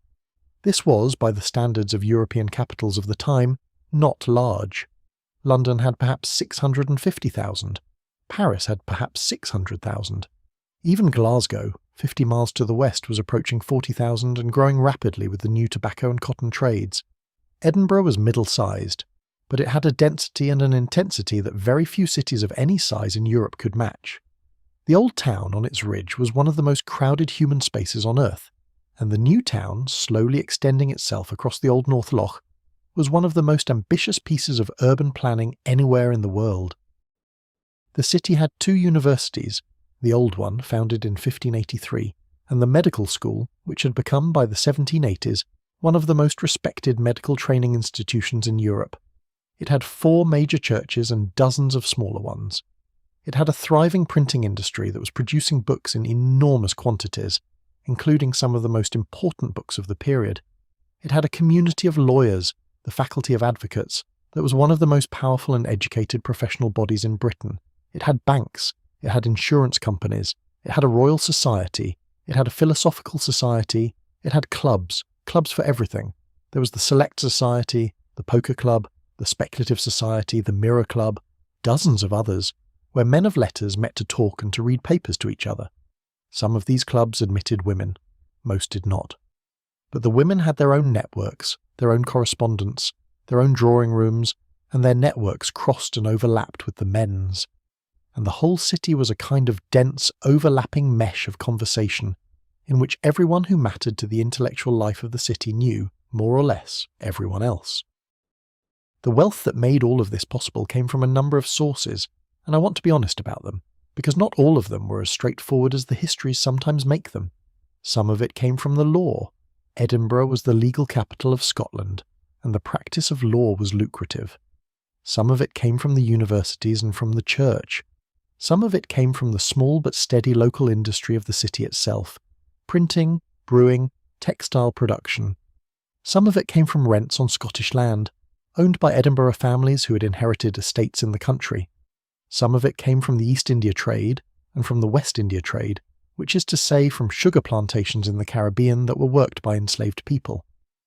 This last source is one that the historiography of the Scottish Enlightenment has only recently begun to look at very carefully, and that the people in the rooms we have been describing did not generally look at very carefully at all. The Edinburgh of 1782 was a city whose wealth was, in significant part, the wealth of empire. The sugar that sweetened the tea in the drawing rooms had been produced on plantations where the human cost was enormous.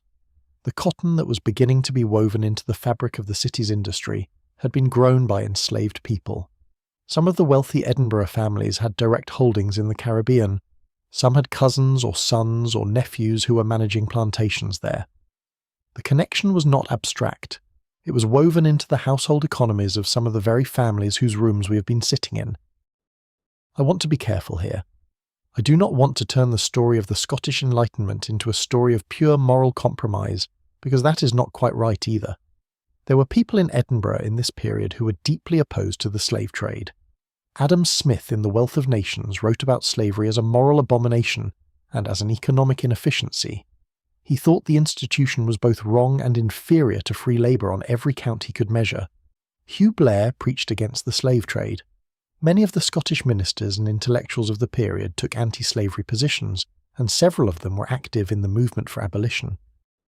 The Scottish courts, in 1778, in a famous case called Knight v. Wedderburn, ruled that slavery was not lawful in Scotland, a ruling that effectively meant that any enslaved person who reached Scottish soil became free. The intellectual world of Edinburgh was in many ways ahead of the moral curve of its time on the question of slavery.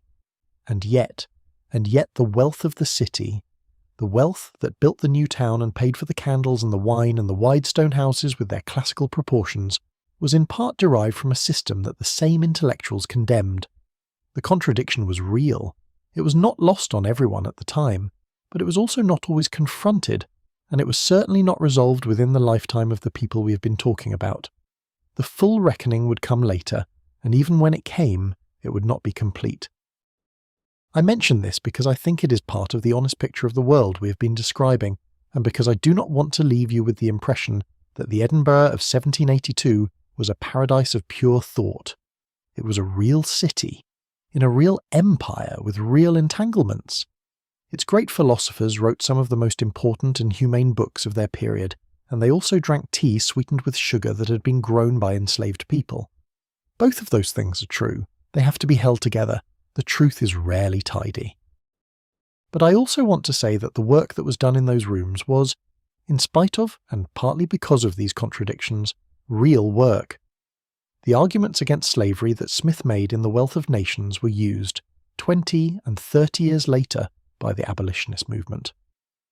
The moral philosophy that Smith and Hume and Blair developed became the basis for an expanded moral imagination that, over the course of the next century, slowly extended the recognition of human dignity to people who had previously been excluded from it.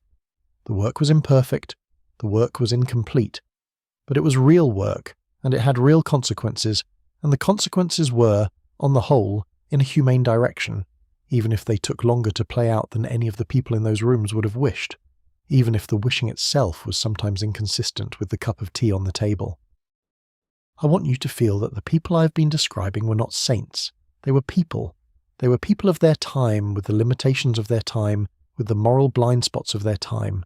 They were also people who, Within those limitations did some of the most important moral and intellectual work of their century. They did it together. They did it in conversation. They did it in rooms. Let me take you, for a few minutes, out of the drawing room and into the streets. The streets of Edinburgh in 1782 are still mostly the streets of the Old Town, because the New Town is new and small, and the Old Town has been here for centuries and is where most of the city's daily life still happens. The High Street, running along the ridge from the castle to Holyrood Palace, is the central artery of the Old Town. It is wide for an Old Town street, perhaps 50 feet across in places, lined on both sides with stone tenements that rise high above it, with shops on the ground floors, the shops of jewellers and booksellers and grocers and apothecaries and tailors, and apartments above. The Royal Mile, as it is now called by the more tourist-conscious of the city's chroniclers, was for centuries simply called the High Street, and it was, and is, the spine of the old city. It is where you went to be seen. It is where the lawyers walked to the Court of Session in the morning. It is where the ladies of the comfortable classes did their shopping in the afternoon. It is where the public proclamations were made. It is where the executions, when they still happened, were held. It is, in 1782, beginning to be slightly less central than it was. The slow migration to the New Town is pulling some of the social weight of the city across the ravine, but it is still the place where the daily public life of Edinburgh happens. Off the High Street on both sides, the closes run down the slope of the ridge. A close, in Edinburgh, is a narrow alleyway, often only 6 or 8 feet wide, that opens off the main street and runs back into the depths of the tenement block. You enter through a low arch, or sometimes just an unmarked gap between 2 buildings. You walk down a paved or cobbled passage. You pass doorways that lead into the buildings on either side. The closes are dark even in the middle of the day, because the buildings on either side rise so high that the sunlight barely reaches the ground. They are sometimes named for the family that originally owned the land, or for a trade that was once concentrated there, or for some long-forgotten event. There are hundreds of them, and they make up in their entirety the actual living architecture of the Old Town. Most of the population of Edinburgh in 1782 lived not on the High Street itself, but in tenements that were reached through one of the closes. The High Street was the public face of the city. The closes were where people actually lived. To walk through the closes on a wet evening in October of 1782 is an experience that I want to give you briefly as best as I can describe it. You leave the High Street where there are lamps and people and the noise of carriages, and you step into the close, and immediately the sound drops away. The walls on either side of you are tall and close. The air is colder. There is a smell, which is hard to describe because it is so layered. Coal smoke, of course, the universal background smell of Edinburgh in this period, and damp stone, and the smell of the kitchens of dozens of households cooking their evening meal, and the smell, somewhere underneath all of that, of the gutters that run down the middle of the close, into which the household waste of the upper floors is thrown each evening. The water from the rain is rushing down the slope of the close. The cobbles are wet and slippery. You hear voices from above you from open windows, mothers calling to children, a man laughing at something, a baby crying. You hear from one of the doorways a fiddle being played, somebody practicing, you think, by the way the same phrase is being repeated slightly differently each time. You pass a small group of children, perhaps 8 years old, playing some sort of game in a doorway. They look at you as you pass. Their faces are pale in the half-light.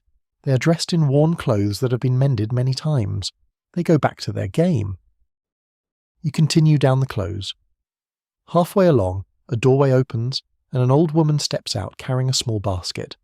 She greets you, in the half-formal, half-familiar way of an Edinburgh resident encountering a stranger in her own close. She passes on, up the slope, back toward the High Street. You continue down. The close opens out eventually into a small courtyard. This is the back of the tenement block.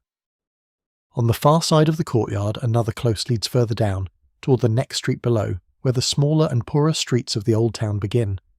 The courtyard is dim, lit only by the small light spilling from a few windows above. There is a pump in the middle of the courtyard. Water from the public supply comes up here, in pipes that were laid in the 1760s, and is one of the small, slow improvements of the period. The families in this tenement no longer have to send a child down to the well at the foot of the close to fetch water in the mornings. They can now use the pump in the courtyard. This is, in 1782, still relatively new, and there are tenements only a few streets away that have not yet been connected to the pumped water supply, and where the children still climb the closes with buckets every morning. The pump itself is a small piece of cast iron, painted black. A handle hangs from it. Beneath it, the cobbles have been worn smooth by years of small splashes of water. Around it, on the wall of the courtyard, somebody has chalked a small mark, a date, perhaps, or an initial, or a small drawing that has nearly faded.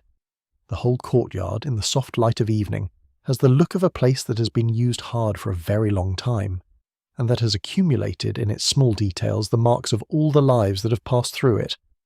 There are hundreds of courtyards like this one in the old town of Edinburgh. Each of them is a small enclosed world. Each of them is part of the city. I want you to feel the contrast between this courtyard and the drawing room we left a few minutes ago. The drawing room with its 18 candles and its mahogany sideboard and its wide windows looking out over the planned grid of the new town. The courtyard with its single pump and its worn cobbles and its chalk mark on the wall. They are both Edinburgh in 1782. They are about a 15-minute walk apart. The people who live in them, in some cases, know each other. The cook in Margaret's kitchen has a sister who lives in a tenement off the West Bow, 3 closes down from where we are standing. The boy who carries coal has cousins on the floor above her. The threads of the city run through everyone. Nobody is, in the end, entirely separate from anyone else, but the daily lives are very different. The daily life of the household upstairs at George Street and the daily life of the household in the 3rd-floor apartment off the West Bow are not the same daily life. The chances available to a child born in the first house and a child born in the second house are not the same chances. The food on the table, the books on the shelf, the temperature of the room in the winter, the smell of the air, the kind of conversations that fill the evenings, all of these are different. They are not different in a way that the people of 1782 considered remarkable. They considered it more or less natural. The world had always sorted itself this way. The Scottish Enlightenment was, in part, an early questioning of that assumption. Adam Smith and others were beginning to ask why some people lived in poverty and some in comfort, and what the underlying causes were. But the questioning was, in 1782, still at an early stage, and the practical implications had not yet worked themselves out, and the city continued more or less on the patterns it had inherited. What I want to say is that the city in 1782 was still a unity, in spite of its inequalities. The people in the courtyard off the West Bow knew, more or less, what was happening in the drawing rooms on George Street. The people in the drawing rooms on George Street knew, more or less, what was happening in the courtyards. The city was small enough, dense enough, integrated enough that everyone was aware of everyone. The fishwoman who climbed the closes with her creel of herring at 5 in the morning passed in the course of her route. The back doors of the houses where her customers lived, and she knew their cooks, and she knew their children, and she knew their seasons of grief and celebration, even if she did not speak to them directly. The city was knit together by 1,000 small intersections of daily life, and the knit was tight, and the tightness was part of why the Scottish Enlightenment happened in Edinburgh rather than in some other city. The thinkers in the drawing rooms were not insulated from the city. They walked through it every day. They saw it. They could not help seeing it. The questions they asked about human nature and society were asked in part because they could see, around them, the actual texture of the lives they were trying to understand. David Hume, before he died, used to walk the high street every afternoon at the same hour, around 3 o'clock. He walked from his house in the new town. He was one of the very first residents of the new town, having moved there in 1771, when there were still cows being grazed on the empty lots between the new houses, down across the North Bridge, and up into the old town, and along the high street to one of the bookshops near the Tron Kirk, and then back. The whole walk took about an hour and a quarter. He did it every day in all weather, until the illness that killed him made it impossible. He was greeted along the way by dozens of people. He was one of the most recognisable figures in Edinburgh, a large heavy man with a kind face and a slightly absent expression, and the people of the high street knew him, and called out to him, and he called back. He was by all accounts one of the most beloved figures of Edinburgh society in his last years. The young men in particular adored him. The booksellers all knew him. The children in the closes pointed him out to each other. He was, in spite of being the author of some of the most controversial philosophy of the 18th century, a man of enormous personal warmth, and the city embraced him. When he died in August of 1776, an enormous crowd gathered at the funeral, and the funeral procession was followed up the path to the old Calton burying ground by hundreds of people, including many who had never read a word of his philosophy and would not have understood it if they had, but who knew him as a fixture of the high street, as someone they had greeted, as someone who had greeted them back. The Edinburgh of 1782 still remembered him. Hugh Blair remembered him. Adam Smith remembered him. Margaret remembered him. The chair he used to sit in her drawing room, still had the slight indentation of his particular weight, 6 years after his death. The city had a long memory for its own. I want to spend a moment, before we go back to the house on George Street, with the women who I have been mentioning all evening but who I want to bring more fully into the picture.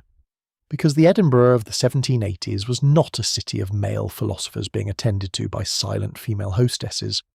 It was a city of women who were themselves thinkers, writers, hostesses, organisers, correspondents, and participants in the intellectual life of the time, and who have been, until quite recently, almost entirely written out of the story. Alison Cockburn, whom I introduced earlier, was born in 1713 and lived until 1794. She wrote, throughout her life, a constant stream of letters, poems, songs, and occasional essays. Her letters, of which several hundred survive, are among the best documents of Edinburgh social life in the second half of the 18th century. She knew everyone. She had a particular gift for friendship across generations. She had been friends with David Hume, who was 2 years younger than her, and she would, in the last years of her life, become friends with the young Walter Scott, who was 60 years younger. She wrote about books, about people, about politics, about religion, about clothes, about the weather, about everything that interested her, which was nearly everything. Her famous song, The Flowers of the Forest, actually one of 2 well-known songs by that title, the other written by Jane Elliot of Minto, was set to an older melody that mourned the Scottish dead at the Battle of Flodden in 1513. The song has remained one of the most beloved pieces of Scottish vocal music for over 200 years. Alison was a real writer. She thought of herself as a writer. Her friends thought of her as a writer. The fact that she did not publish books in the way that Adam Smith and Adam Ferguson did was, in 1782, not particularly remarkable. Many writers of the period, male and female, circulated their work in manuscript among friends and were satisfied with that mode of circulation. The line between the published and the unpublished writer, which is so important in our own time, was much less sharp in the 18th century. Alison's poems and letters circulated. They were read. They were copied out by friends and sent to other friends. They had a life. The fact that they were not bound between hardcovers and sold in bookshops did not make them less real as writing. Elizabeth Hamilton, the younger woman who came with Alison tonight, was born in 1758 in Belfast. Her family had moved to Scotland when she was young, and she had been educated by an aunt who lived in Stirlingshire. She would, beginning in 1796, publish a series of books, first a satirical novel called Translation of the Letters of a Hindu Raja, then a series of educational works for which she would become, in the 1810s, quite famous. By the end of her life in 1816, she would be one of the better-known women writers in Britain.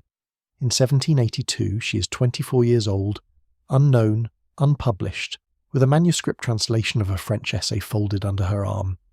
The trajectory of her life from this evening, sitting unknown in Margaret's drawing room, to her later eminence as a writer of national reputation, is one that no one in the room could quite see, including Elizabeth herself.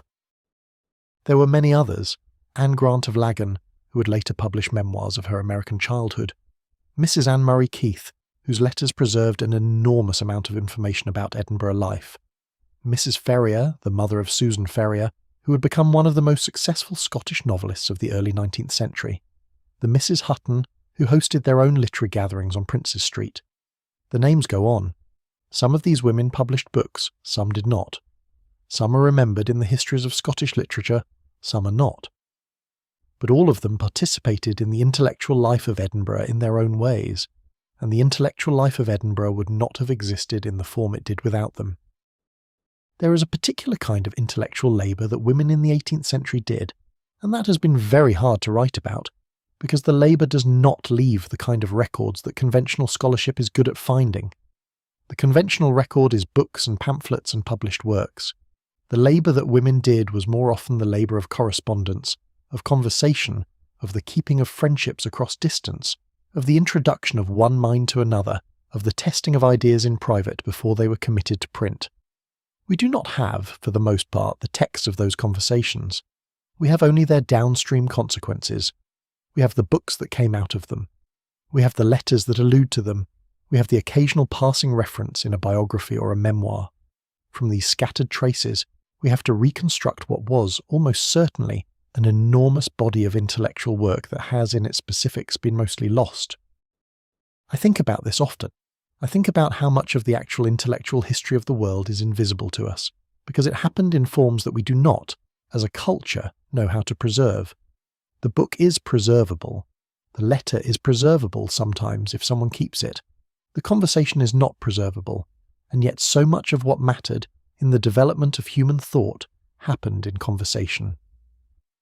The books are the visible tops of conversations that went on for years, sometimes decades, between people who knew each other and trusted each other, and could say things to each other that they could not yet say in print. The women of the Edinburgh Enlightenment were participants in those conversations, and in many cases they were the ones who made the conversations possible, and we have inherited the books that came out of them, but we have not, for the most part, inherited the women themselves, or the rooms they made, or the long invisible work of their daily lives. This is not a complaint exactly. It is just an observation. Some forms of work leave records, some do not. The work that does not leave records is not, for that reason, less real, less valuable, or less consequential. It is just less visible. And one of the things we can try to do in telling stories like this one is to bring some of that work back into visibility. To say, for a moment, that the woman at the head of the table, in the pale blue dress, the one who has not written any of the books we have been talking about, is just as much a maker of the world we now live in as the men who wrote them. The world she made, the room, the conversation, the long warm hours during which the books were dreamed up before they were written down, is part of what we have inherited. We owe her something, and we owe the cooks and the maids and the carriers of coal something, and we owe the lamplighter on the street outside something, and the cumulative debt of our modern lives to the invisible work of everyone who made the visible work possible is much larger than the standard histories make it appear. The fire in the drawing room, after the guests have gone, after Margaret and her husband have gone upstairs, is now just a faint red glow in the grate.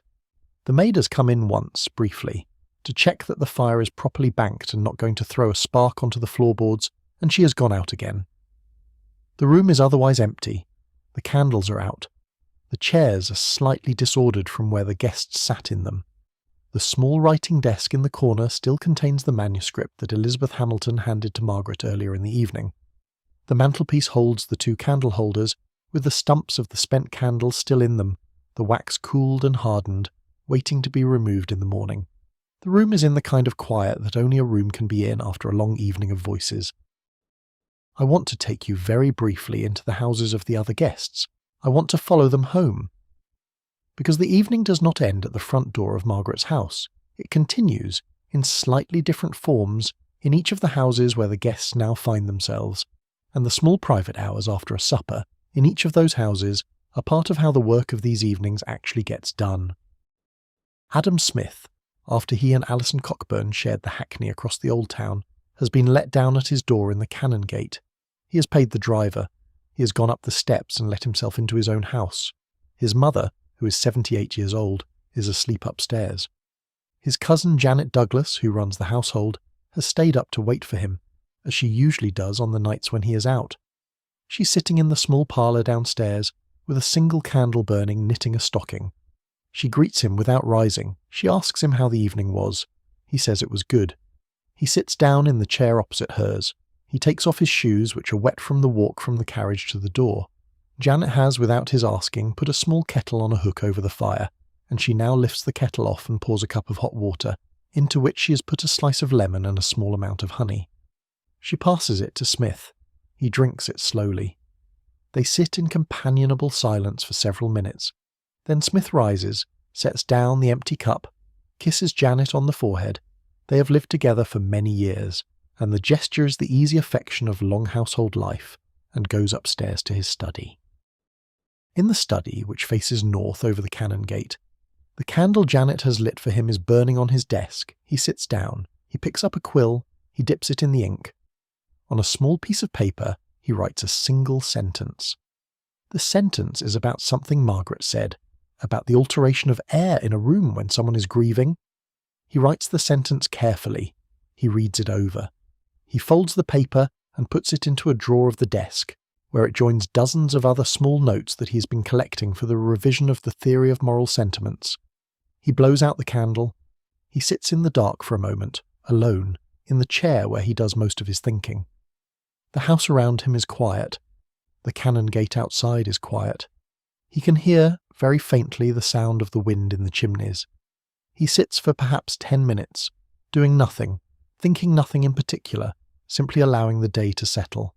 Then he rises and goes to his bedroom and undresses and gets into bed and falls, very quickly, into the deep, heavy sleep of a man who has eaten well and talked well, and is now in his own house, where he belongs. Hugh Blair, when he gets back to his own house some hours later, will sit at his own desk for nearly an hour. He'll write the long letter to his friend in Glasgow that I mentioned earlier, the one that has been preserved in the archives of the University of Edinburgh. In the letter he will describe the evening at Margaret's table. He will mention Alison Cockburn's story about her song. He will mention Adam Smith's question about grief. He will mention Joseph Black's comment about the silence of a failed experiment. He will not write down everything that was said. The letter is 6 pages long, in his careful, slightly old-fashioned hand, and it covers perhaps 1/10 of what was actually discussed at the supper, but it is 6 pages. And those 6 pages are one of the documents we have. They are part of how I have been able to imagine for you what this evening might have been like. I want to sit for a moment with the strangeness of what historical documents actually are. What we have from the Edinburgh of 1782 is a small scatter of letters and journals and account books and newspapers and printed sermons and a few works of philosophy and a few portraits, and a small number of architectural drawings. What we do not have is, in some sense, almost everything. We do not have the sound of any of the voices. We do not have the smell of any of the rooms. We do not have the actual taste of the mutton, or the actual texture of Margaret's hair, or the actual colour of the wallpaper in the dining room on the night of this particular supper. We have instead a few preserved fragments, a letter here, a journal entry there, a passage in a memoir written 40 years later, and from these fragments we build, in our imagination, a picture of what the evening might have been like. The picture is by necessity partial. It is by necessity partly invented. It is shaped by what survived and not by what actually happened. And what survived was, in many cases, the work of people who had the time and the inclination and the privilege to sit down and write things down. The cook in Margaret's kitchen did not write a letter to her sister describing the evening. The boy who carried coal did not keep a journal. The fishwoman who climbed the closes at dawn the next morning did not mostly write anything down at all. What we have from 1782 is a record that is heavily weighted toward the literate, the leisured, and the male. What we are missing is, in some sense, the larger part of the city. I tell you this because I want you to hold, in the back of your mind, even as we imagine this evening together, an awareness that the imagining is partial. The real Edinburgh of 1782 was bigger than the Edinburgh I have been describing. It contained more voices than I have been able to give voice to. The conversations in Margaret's drawing room were one kind of conversation, in one kind of room, among one kind of person. There were other rooms in the city that night, with other conversations going on inside them, that have left no record at all. The wash-house where 2 laundresses were finishing the last of the evening's work, talking about a woman who had just had a baby in a tenement on the West Bow. The small tavern off the Cowgate where 4 sailors back from a voyage to the Baltic were arguing about something in 3 different languages. The kitchen of an apothecary on the South Bridge, where an apprentice was being taught, by candlelight, how to prepare a particular kind of tincture. The bedroom of a child in a tenement off the Lawn Market, where a grandmother was telling a Gaelic story that she had learned from her own grandmother in Strathspey 60 years before. All of these were Edinburgh on the same night at the same hour, and almost none of them have left any record we can read. The history that survives is, in this sense, an accident of who wrote and what was preserved. The history that does not survive is in some ways the larger and stranger part. I find this both humbling and, in a small way, freeing. Humbling because it means that whatever picture we build of the past is inevitably incomplete. Freeing because it means that the people of the past, in all their complexity and number, are larger than any history book can contain, and that there is always, in any past moment, more going on than we can fully recover. The Edinburgh of 1782, as I have described it tonight, is a small sliver of what the Edinburgh of 1782 actually was. The rest is gone. The rest is, in some sense, still going on, in the small invisible way that the past goes on inside us, even when we cannot find its traces. Joseph Black, in his own house on Argyle Square, will not go to bed immediately. He will go down to his laboratory in the basement and will check, finally, whether he closed the stopcock he was worried about. He will discover that he did. He will be relieved. He will sit for a moment at his laboratory bench looking at the various pieces of apparatus arranged around the room, the retorts, the glass tubes, the small balances, the precise instruments that he has spent his life refining. He will think about something Adam Smith said at supper, about the way the meaning of an idea changes as it moves from one mind to another. He will think about how his own work on latent heat had begun as one kind of idea, a small puzzle about how heat behaved during phase changes, and had become, in the hands of his friend James Watt, a different kind of idea altogether, an engineering principle that was changing the world. He will think about how this is happening all the time in all of human thought, ideas moving from mind to mind and becoming, in the process, slightly different from what they were at their origin. He will smile, very faintly, in the empty laboratory. He will rise and turn out his lamp and go upstairs to bed. Lord Kames, who is the oldest of the company, will sleep almost as soon as he gets home. He will be helped to bed by his manservant. He will be asleep within 10 minutes of his head touching the pillow. He will sleep deeply, with a kind of profound, undisturbed sleep that very old people who have lived very full lives sometimes have. He has, in 1782, only 6 months left to live. He will die in December of this year, peacefully, at home. He will not in the end get to die at a dinner table mid-argument as he had hoped. He will die quietly in his bed, but he will go on attending suppers in his last 6 months with the same enjoyment he has always had, and the suppers he attends will remember him in the way that suppers remember their old reliable guests long after he is gone. Adam Ferguson, who has eaten well and drunk well and dozed slightly at the table, will get home and will not write anything tonight. He is 60 years old. He is tired. He will go to bed. But in the morning, over breakfast, he will mention to his wife something Adam Smith said at supper, and his wife will ask him a question about it, and he will think about the question for an hour. And at noon he will sit down at his desk and will write a long passage of his Roman history that incorporates something he had not previously been able to articulate. The passage will be one of the better passages of the book. Elizabeth Hamilton, the young woman, will go back to her aunt's house on Princes Street and will not sleep for some time. She will lie awake in her small bedroom, thinking about the evening. She will be thinking about how she felt, sitting at that table with people she's admired for years, and how she did not say very much, and how she's not sure whether the small things she did say were the right things to say. She will be thinking about how she would like, one day, to be able to host evenings like that one in her own house. She will be thinking very far in the back of her mind about the manuscript she handed to Margaret, and about whether Margaret will like it, and about whether the small thing she has translated will become eventually a piece of writing that she will be willing to publish. She will fall asleep eventually just before dawn. She will dream of the table, with its 18 candles and the faces of the people around it.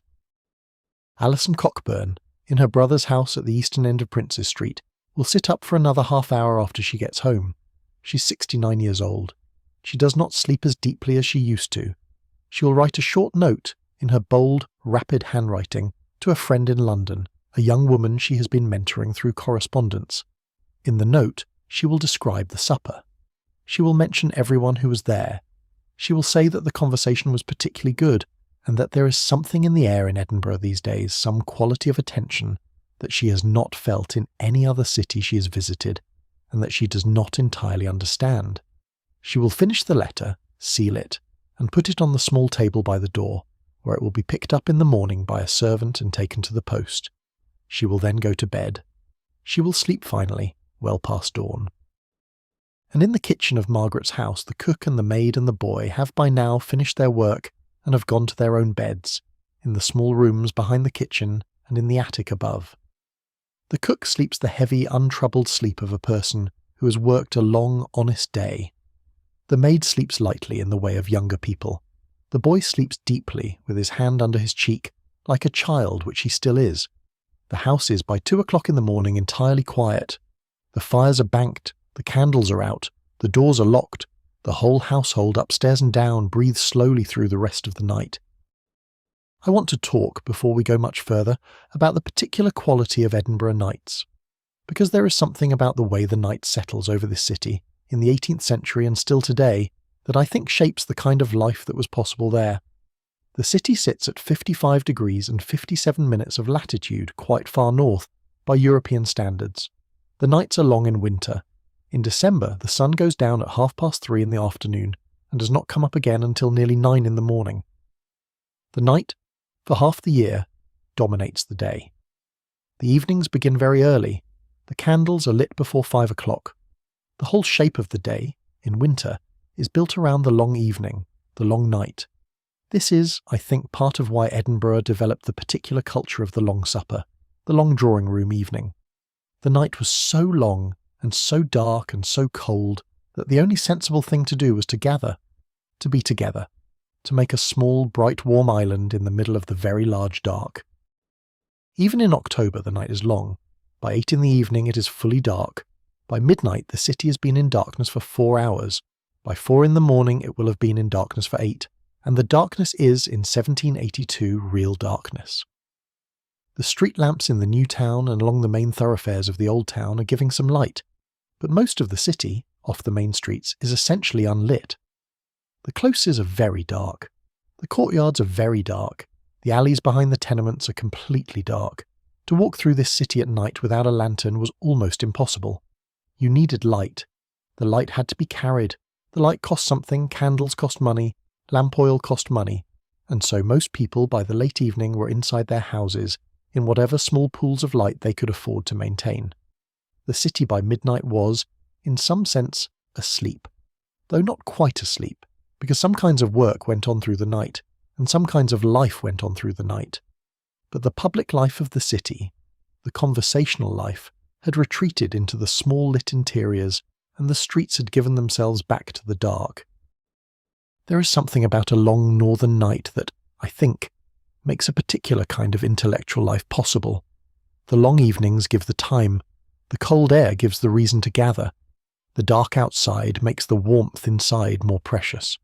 The early sunset means that the social hours are not stolen from the day's work. The day's work is already over, and the evening is its own thing.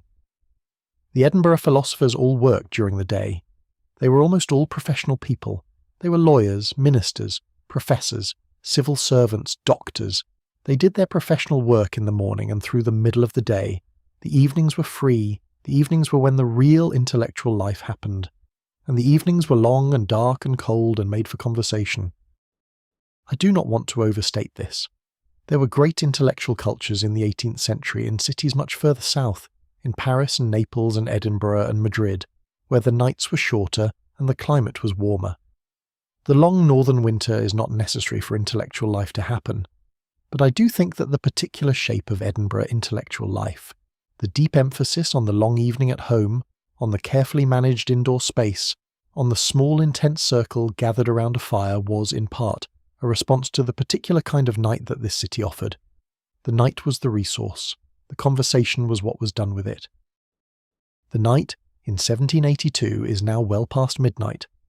The clocks in the various houses of the various guests, and the clock in the hall of Margaret's house, and the clock in St Andrew's Church around the corner, and the great clock on the Tron Kirk down on the High Street are all moving slowly toward the small hours. The fires are out, the candles are out, the streets are empty. A single watchman is walking slowly along George Street with a lantern, calling the hour every 15 minutes, 2 o'clock, and all is well, in a voice that is part work and part long habit. He has been a watchman for 30 years. He knows everyone on his beat. He knows which houses are awake and which are asleep. He knows when a household is mourning, or when someone has a fever, or when a baby has been born. He's one of the small invisible figures that holds the city together. He will continue his rounds until 5 in the morning, when his shift ends and he goes home to a small room in the Cowgate. He will sleep until the early afternoon. He'll be back on duty at 7 in the evening. He has done this for 30 years. In Margaret's house, in the dark, a clock in the hall ticks softly. The room where the supper was held has been mostly cleared. The table is empty, the chairs have been straightened, the candles have all been put out. The fire has gone out completely. The maid will, in the morning, sweep up the ash and lay a new fire. The cook will be in her kitchen by 5:30 beginning the day. The household will breathe in slowly through the dark and will breathe out slowly toward the morning. I want to take you now into the next morning, because the morning after a supper like this one has its own particular quality, and I want to give it to you before we end our evening together. The morning in a house that has hosted a long evening is a curious thing. The house is in some ways full of the previous night. The smells linger, the smell of food, of wax, of wine. The chairs in the dining room are still arranged the way they were left. The dishes have been washed, but the cabinets are still being restocked. The maid is moving through the rooms with a small broom, gathering the small leavings of the evening, a piece of seal from a letter that someone dropped, a single white feather that had detached itself from someone's headdress, a small piece of folded paper, a glass that had been overlooked on a sideboard. Margaret rises later than usual. She is, in the morning, slightly tired in the way that hosting always makes you slightly tired. She comes down to the breakfast room in a simple morning gown. Her husband is already at the breakfast table reading the morning paper, drinking his coffee. They greet each other quietly. The breakfast room is a small room at the back of the house, on the ground floor, with a window looking out over the small garden behind the house.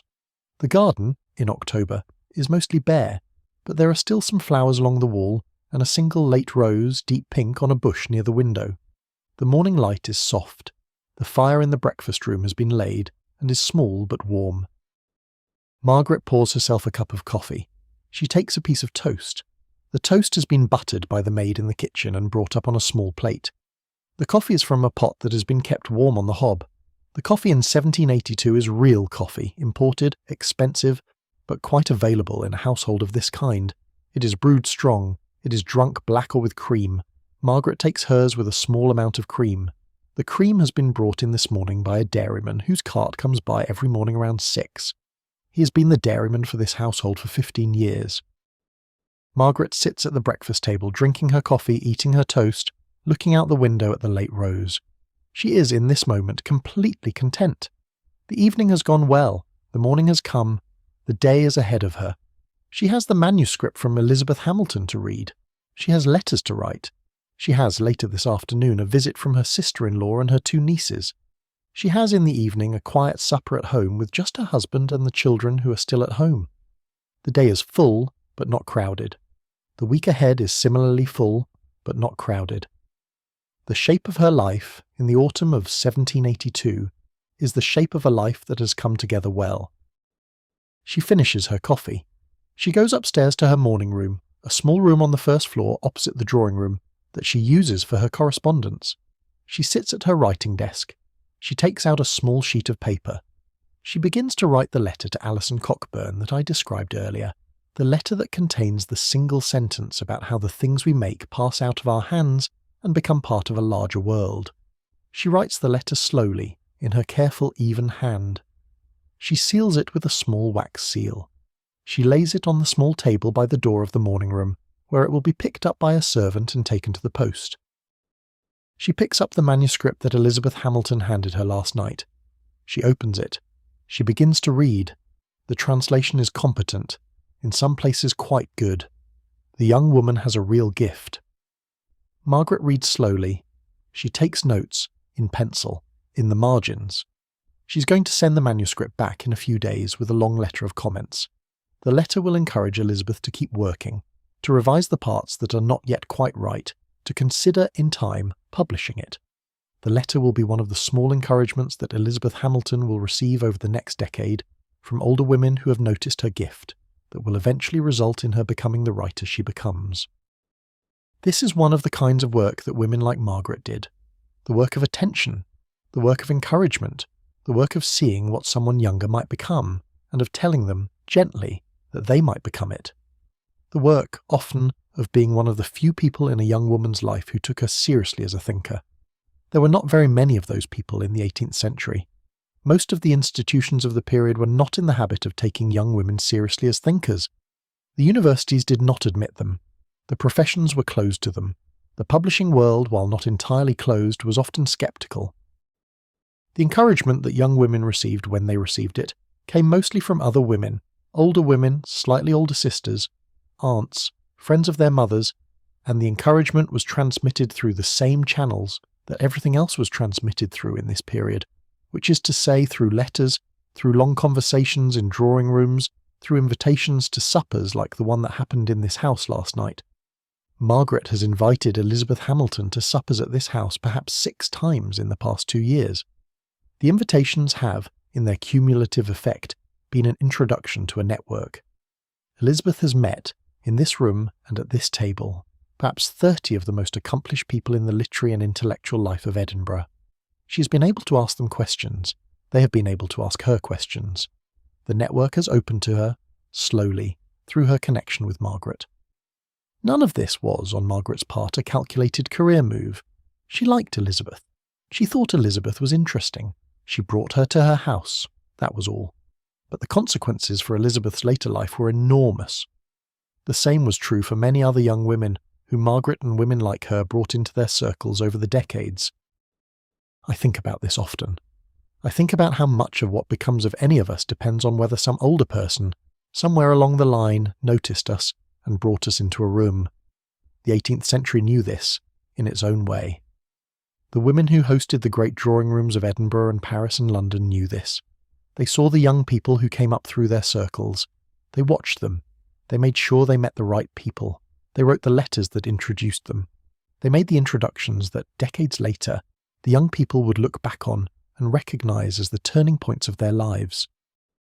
There is, I think, something we have partly forgotten how to do in our own time, the work of slowly and patiently bringing younger people into the rooms where things happen. It still happens, in some places, in some industries, in some networks. But the general practice of it, the casual everyday assumption that this is part of what older people in a community do for the younger people coming up, that has thinned out. It happens less often than it used to, and we are, I think, slightly poorer for it. The young people who would once have been gathered up into circles like the ones around Margaret are now often making their way on their own, with much less help from the people ahead of them on the path. They are often making their way well because they are talented and persistent. But they are making their way with less of the connective tissue that used to hold these things together. The connective tissue was the work of women like Margaret. It was often invisible. It was often uncompensated. But it was the basis on which much of the visible life of a city's intellectual culture stood. The morning in Margaret's house continues. Margaret finishes her notes on Elizabeth's manuscript. She seals the manuscript in a small wrapping. She lays it on the table by the door, with the other letters that are going out today. She rises. She goes down the stairs to the kitchen to discuss with the cook the menu for tonight's small family supper. The cook is ready. She's been ready since 6 this morning. They confer briefly about a stew of beef that the cook has been thinking about, and about whether to use the last of the apples from the garden in a small pie. They agree. Margaret leaves the kitchen. She goes back up the stairs. The morning is full, the day will be full, the week will be full, the years will be full. Margaret will live in this house for another 26 years, until 1808. She will host hundreds more suppers in this dining room. She will see, over those years, the slow generational turnover of the Scottish intellectual community, the old guard dying off, the new generation rising, the rooms remaining somehow, although the people in them change. She will live to see Robert Burns visit Edinburgh and become, briefly, the toast of the town, and then return to Ayrshire and die at the age of 37, and become posthumously the most beloved poet in Scottish history. She will live to see Walter Scott begin his career as a writer, and the first stirrings of what will become, in the next generation, an even more famous Edinburgh literary scene. She will live to see her own children grow up and have children of their own. She will live to see the world her own grandchildren are born into, which will be a world rather different from the world she was born into 68 years before her death in 1740. The transformation of Edinburgh over the course of Margaret's lifetime is one of the most remarkable urban transformations in any city in any period. When she's born in 1740, Edinburgh is essentially a medieval city pressed onto a ridge. By the time she dies in 1808, it is one of the most architecturally and culturally distinguished cities in Europe. The new town has been built around her. The university has been transformed. The intellectual community has produced books that have changed the world. Steam engines, descended from the principles worked out in the conversations of her dining room, are powering factories in England and Scotland. The first turnpike roads connecting Edinburgh to London have cut the travel time between the two cities from 10 days to 48 hours. The mail is delivered daily. Letters that used to take a week to reach London now take 2 days. The world has accelerated around her in ways that nobody in 1740 could have predicted. And yet, the shape of her own life, the shape of her days, the shape of her evenings, has remained, in many of its essentials, the same. She has hosted suppers, she has read books, she has written letters, she has tended to the relationships in her household and in her circle. She has watched the rose bushes in her garden bloom every June. She has watched the light come into her morning room at the same angle every September. She has lived a life that was, in many of its small particulars, much like the life her mother lived, and her grandmother before that. The acceleration of the world has happened around her, but her own life, in its rhythms and its textures, has remained recognisably the same kind of life. This is true for most people, in most periods. The great changes of history happen around us, and we, in our own days, continue to wake up, drink coffee, read the morning's news, write our letters, tend to our friends, sit by our fires in the evenings. The shape of our lives, in their small particulars, is shaped much more by the long, slow patterns of human living than by the dramatic events that the histories record. Margaret's life, in 1782 and in 1808, was shaped by drawing rooms and gardens and letters and the slow accumulation of friendships. The fact that the world around her was transforming itself in revolutionary ways did not change the basic shape of her days. It only changed what she could see when she looked out her window, and what books were on her table, and what some of her friends were thinking about. There is something profoundly consoling about this, I think. The world will go on changing in our own time in ways that we cannot predict and cannot control. The headlines will be alarming, the transformations will be vast. But the shape of our own lives, the small daily things, the cup of coffee in the morning, the conversation with a friend in the evening, the slow tending of the relationships and the rooms and the small pleasures of our particular days, these will go on, more or less, as they always have. They are in some sense the bedrock under the headlines. They are what we actually live. They are what most people have always actually lived, in any period, in any city. Margaret lives them well, she lives them carefully, she lives them with attention, she lives them in 1782 and for the next 26 years, in the same house on George Street in Edinburgh, with the same furniture mostly, with many of the same friends, with the same garden behind the house, with the same dining room and the same drawing room and the same writing desk in the corner where she writes her letters. The continuity of her life is part of what makes it good. She is, in the deepest sense, at home. The home is the place where her life happens. The life happens in its quiet way very well.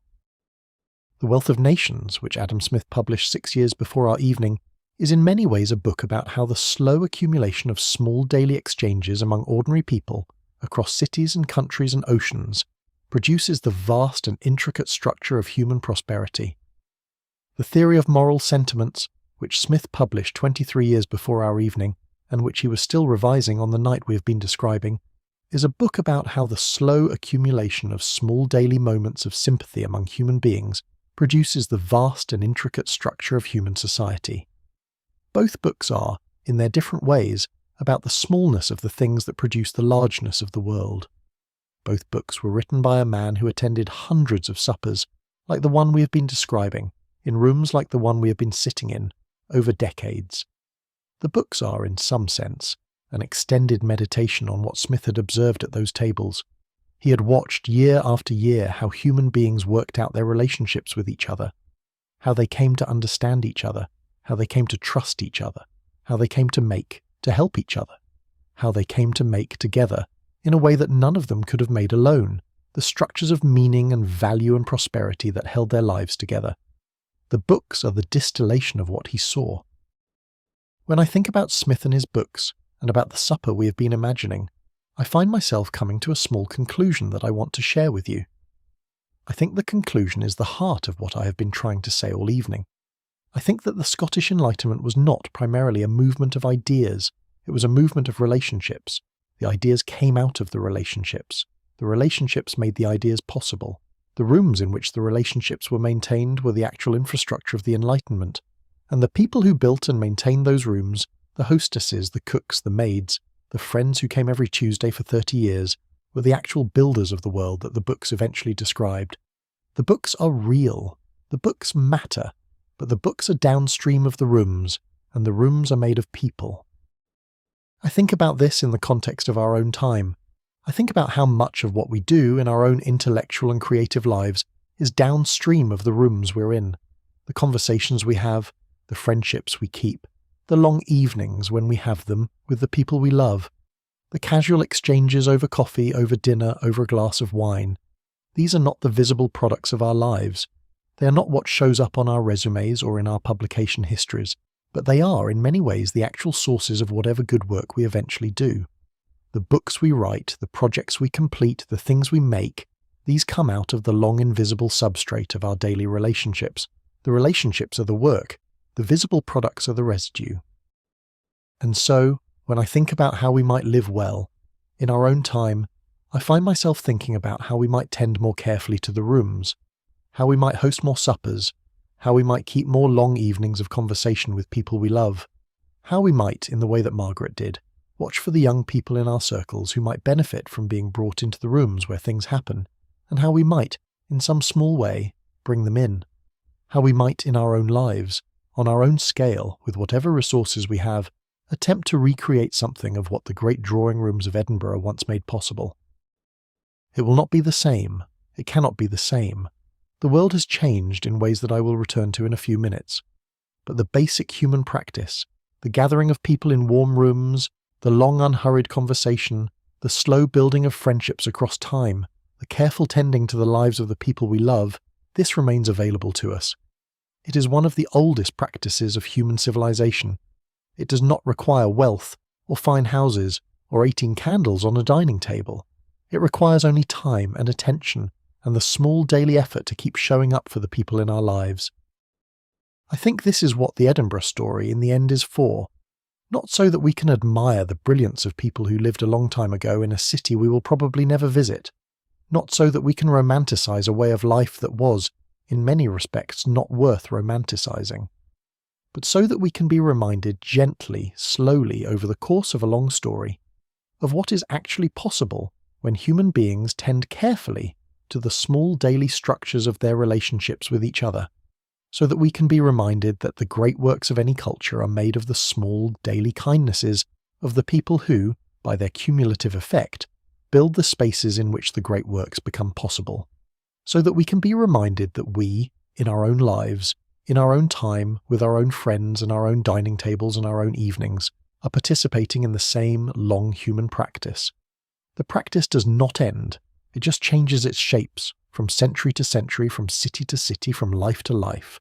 We are, all of us, somewhere in the middle of it. The morning is now full. The sun, which rose around 7 this morning, is high enough that it is coming through the window of the morning room at a sharp angle. Margaret has finished her work at her desk. She rises. She walks to the window. She looks out at the small garden, at the late rose, at the bare branches of the apple tree against the morning sky. She is, in this moment, 56 years old, although she's 43 in the evening we have been describing. Both moments are real. Both are happening in some sense simultaneously in my mind as I tell you this story. The Margaret of the evening in 1782, and the Margaret of the morning in 1795, and the Margaret of the dying year in 1808. They are all the same person, and they are all standing in their own ways in front of the same window, looking at the same garden, at different versions of the same rose. When she dies in 1808, she will die in this house, in the bedroom upstairs. Her husband, who is 6 years older than her, will outlive her by 2 years.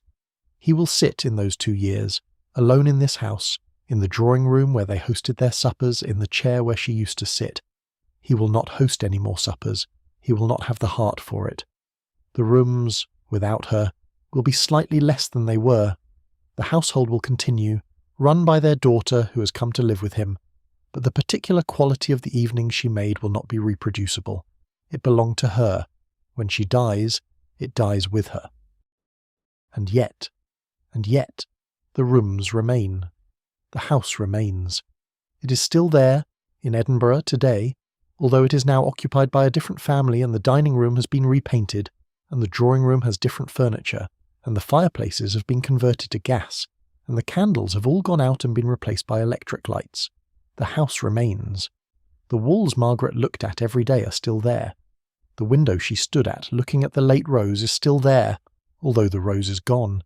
The street outside, with its planned classical proportions, is still there.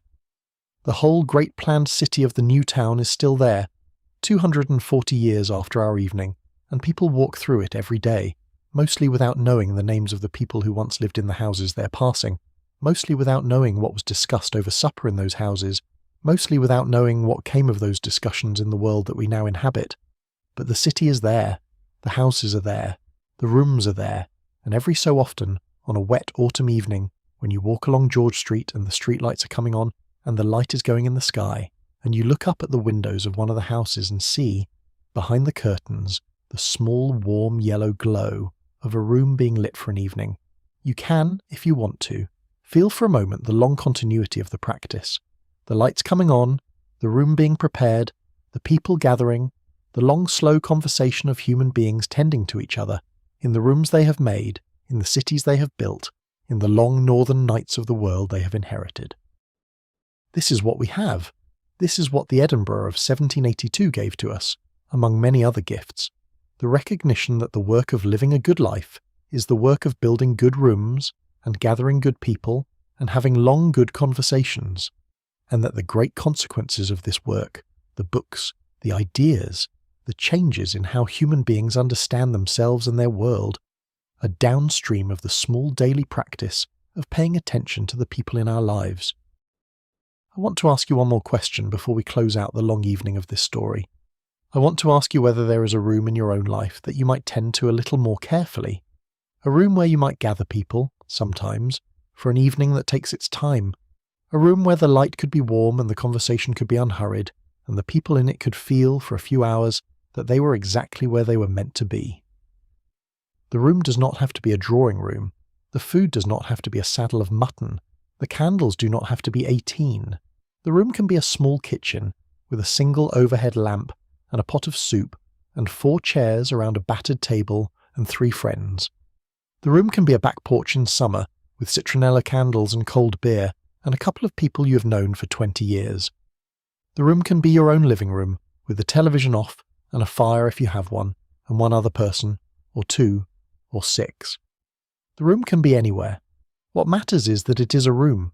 What matters is that the people inside it have, for the length of the evening, given themselves to the practice of being together. What matters is that the rest of the world has been allowed for a few hours to wait. The Edinburgh of 1782 is gone. The people we have been describing are all gone. The conversations have all faded. The books they wrote are still here, but the rooms they wrote them in have in many cases been remodelled or torn down or repurposed. The world has moved on. We live in a different world now. We live with different lights, different foods, different communications, different distances, different speeds. We could not, even if we wanted to, recreate the exact shape of those evenings. The world will not let us. But the practice of gathering, of paying attention, of taking time, of sitting in warm rooms with people we love and letting the conversation go where it wants to go, this is still ours. We can still do it. We can do it tonight if there are people in our lives we love and we have the time and the room is warm. We can do it tomorrow. We can do it next week. We can do it for the rest of our lives. The practice does not require permission. It does not require special equipment. It does not require us to be anyone other than who we are. It only requires us to slow down and to make a space and to invite the people we love into it. That is what the Edinburgh of 1782 was doing. That is what the long evenings of that decade were for. That is what the books that came out of those evenings were trying to describe. That is what we, in our own lives, can still do if we want to. The room is available. The candles, if we have them, can be lit. The fire can be built. The people, if we have them, can be invited. The evening can be allowed to take its time. The fire in the drawing room of Margaret's house, on the night we have been imagining, is now completely out. The candles have all been blown out. The room is in the soft blue-grey light of the early morning, which is just beginning to come through the windows. The chairs are still slightly disordered from where the guests sat in them last night. The small writing desk in the corner has been straightened by the maid, who has come in already this morning to lay the new fire. The manuscript that Elizabeth Hamilton handed to Margaret last night has been moved to Margaret's morning room. The wine glasses have been washed, the china has been put away, the dining room table has been cleared, the 18 candles are gone. The whole long evening in all its careful specificity has been put away into the only place it could finally go, which is into the memory of the people who were there, and into the small notes they made in their own studies later that night, and into the book some of them will write in the years to come. The house breathes in the morning light. The household is alive again. The boy is bringing up coal. The maid is laying the fire. The cook is in the kitchen, baking the bread that will be on the table for breakfast in another hour. Margaret is at her desk, writing her morning letters. The host is in his small study at the back of the house, going over papers for a case he's arguing later this week. The clock in the hall ticks softly. Outside on George Street, a milk cart is going by. A pigeon is sitting on the windowsill of the drawing room. The world is here. The world has continued. The world will continue. I want to leave you with one final small image, and then I will let you go. I want you to picture, one more time, the dining room of Margaret's house. Not in the morning, not in the evening, but in the small darkness of the very late night, between the hours when the supper was over and the hours when the morning began. The room is dark. The table is empty, except for one small thing. The dish towel that was folded over the oven handle in the kitchen below has, by some chain of small movements through the household, ended up draped over a chair in the dining room, where the maid will collect it in the morning. The towel is a plain piece of linen. It has been washed many times. The corners are slightly frayed. It is the kind of small ordinary object that has been part of the household for years, that has been used hundreds of times, that has dried hundreds of dishes, that has wiped hundreds of small spills. It is, in itself, completely unremarkable. But in the very faint light that comes through the dining room window from the streetlight outside, the small piece of linen, folded over the back of a chair in the empty dining room, has a particular quality. It is still. It is warm, slightly, from having been near the oven earlier in the evening. It has, in its weave, the small accumulated dust of the entire household. It is the smallest possible piece of the household, and it is here, in this dining room, in the dark, in the hours between the evening and the morning, holding its small still presence. The whole story we have been telling, the philosophers, the conversations, the city, the country, the empire, the slow construction of the modern world, comes down, in the end, to this. A folded piece of linen in an empty dining room in the small hours of an October night in 1782. The household breathing, the world continuing. The long human practice of caring for each other, in the rooms we have made, going on quietly into the morning. The morning is coming. The bread is in the oven. The fires are being laid. The light is creeping in. The day will begin again. The evenings will come again. The candles will be lit again. The conversation will continue. Thank you so much for watching. If you'd like to see more videos like this, please consider leaving a like and subscribing to the channel. It really helps us keep making more content. See you in the next one. Did your grandmother or great-grandmother ever talk about an evening in her life that she remembered for decades? A dinner, a long conversation, a room where something important happened? Is there a person in your own life whose long table has shaped you in ways you are only now beginning to understand? I would genuinely love to hear about it in the comments.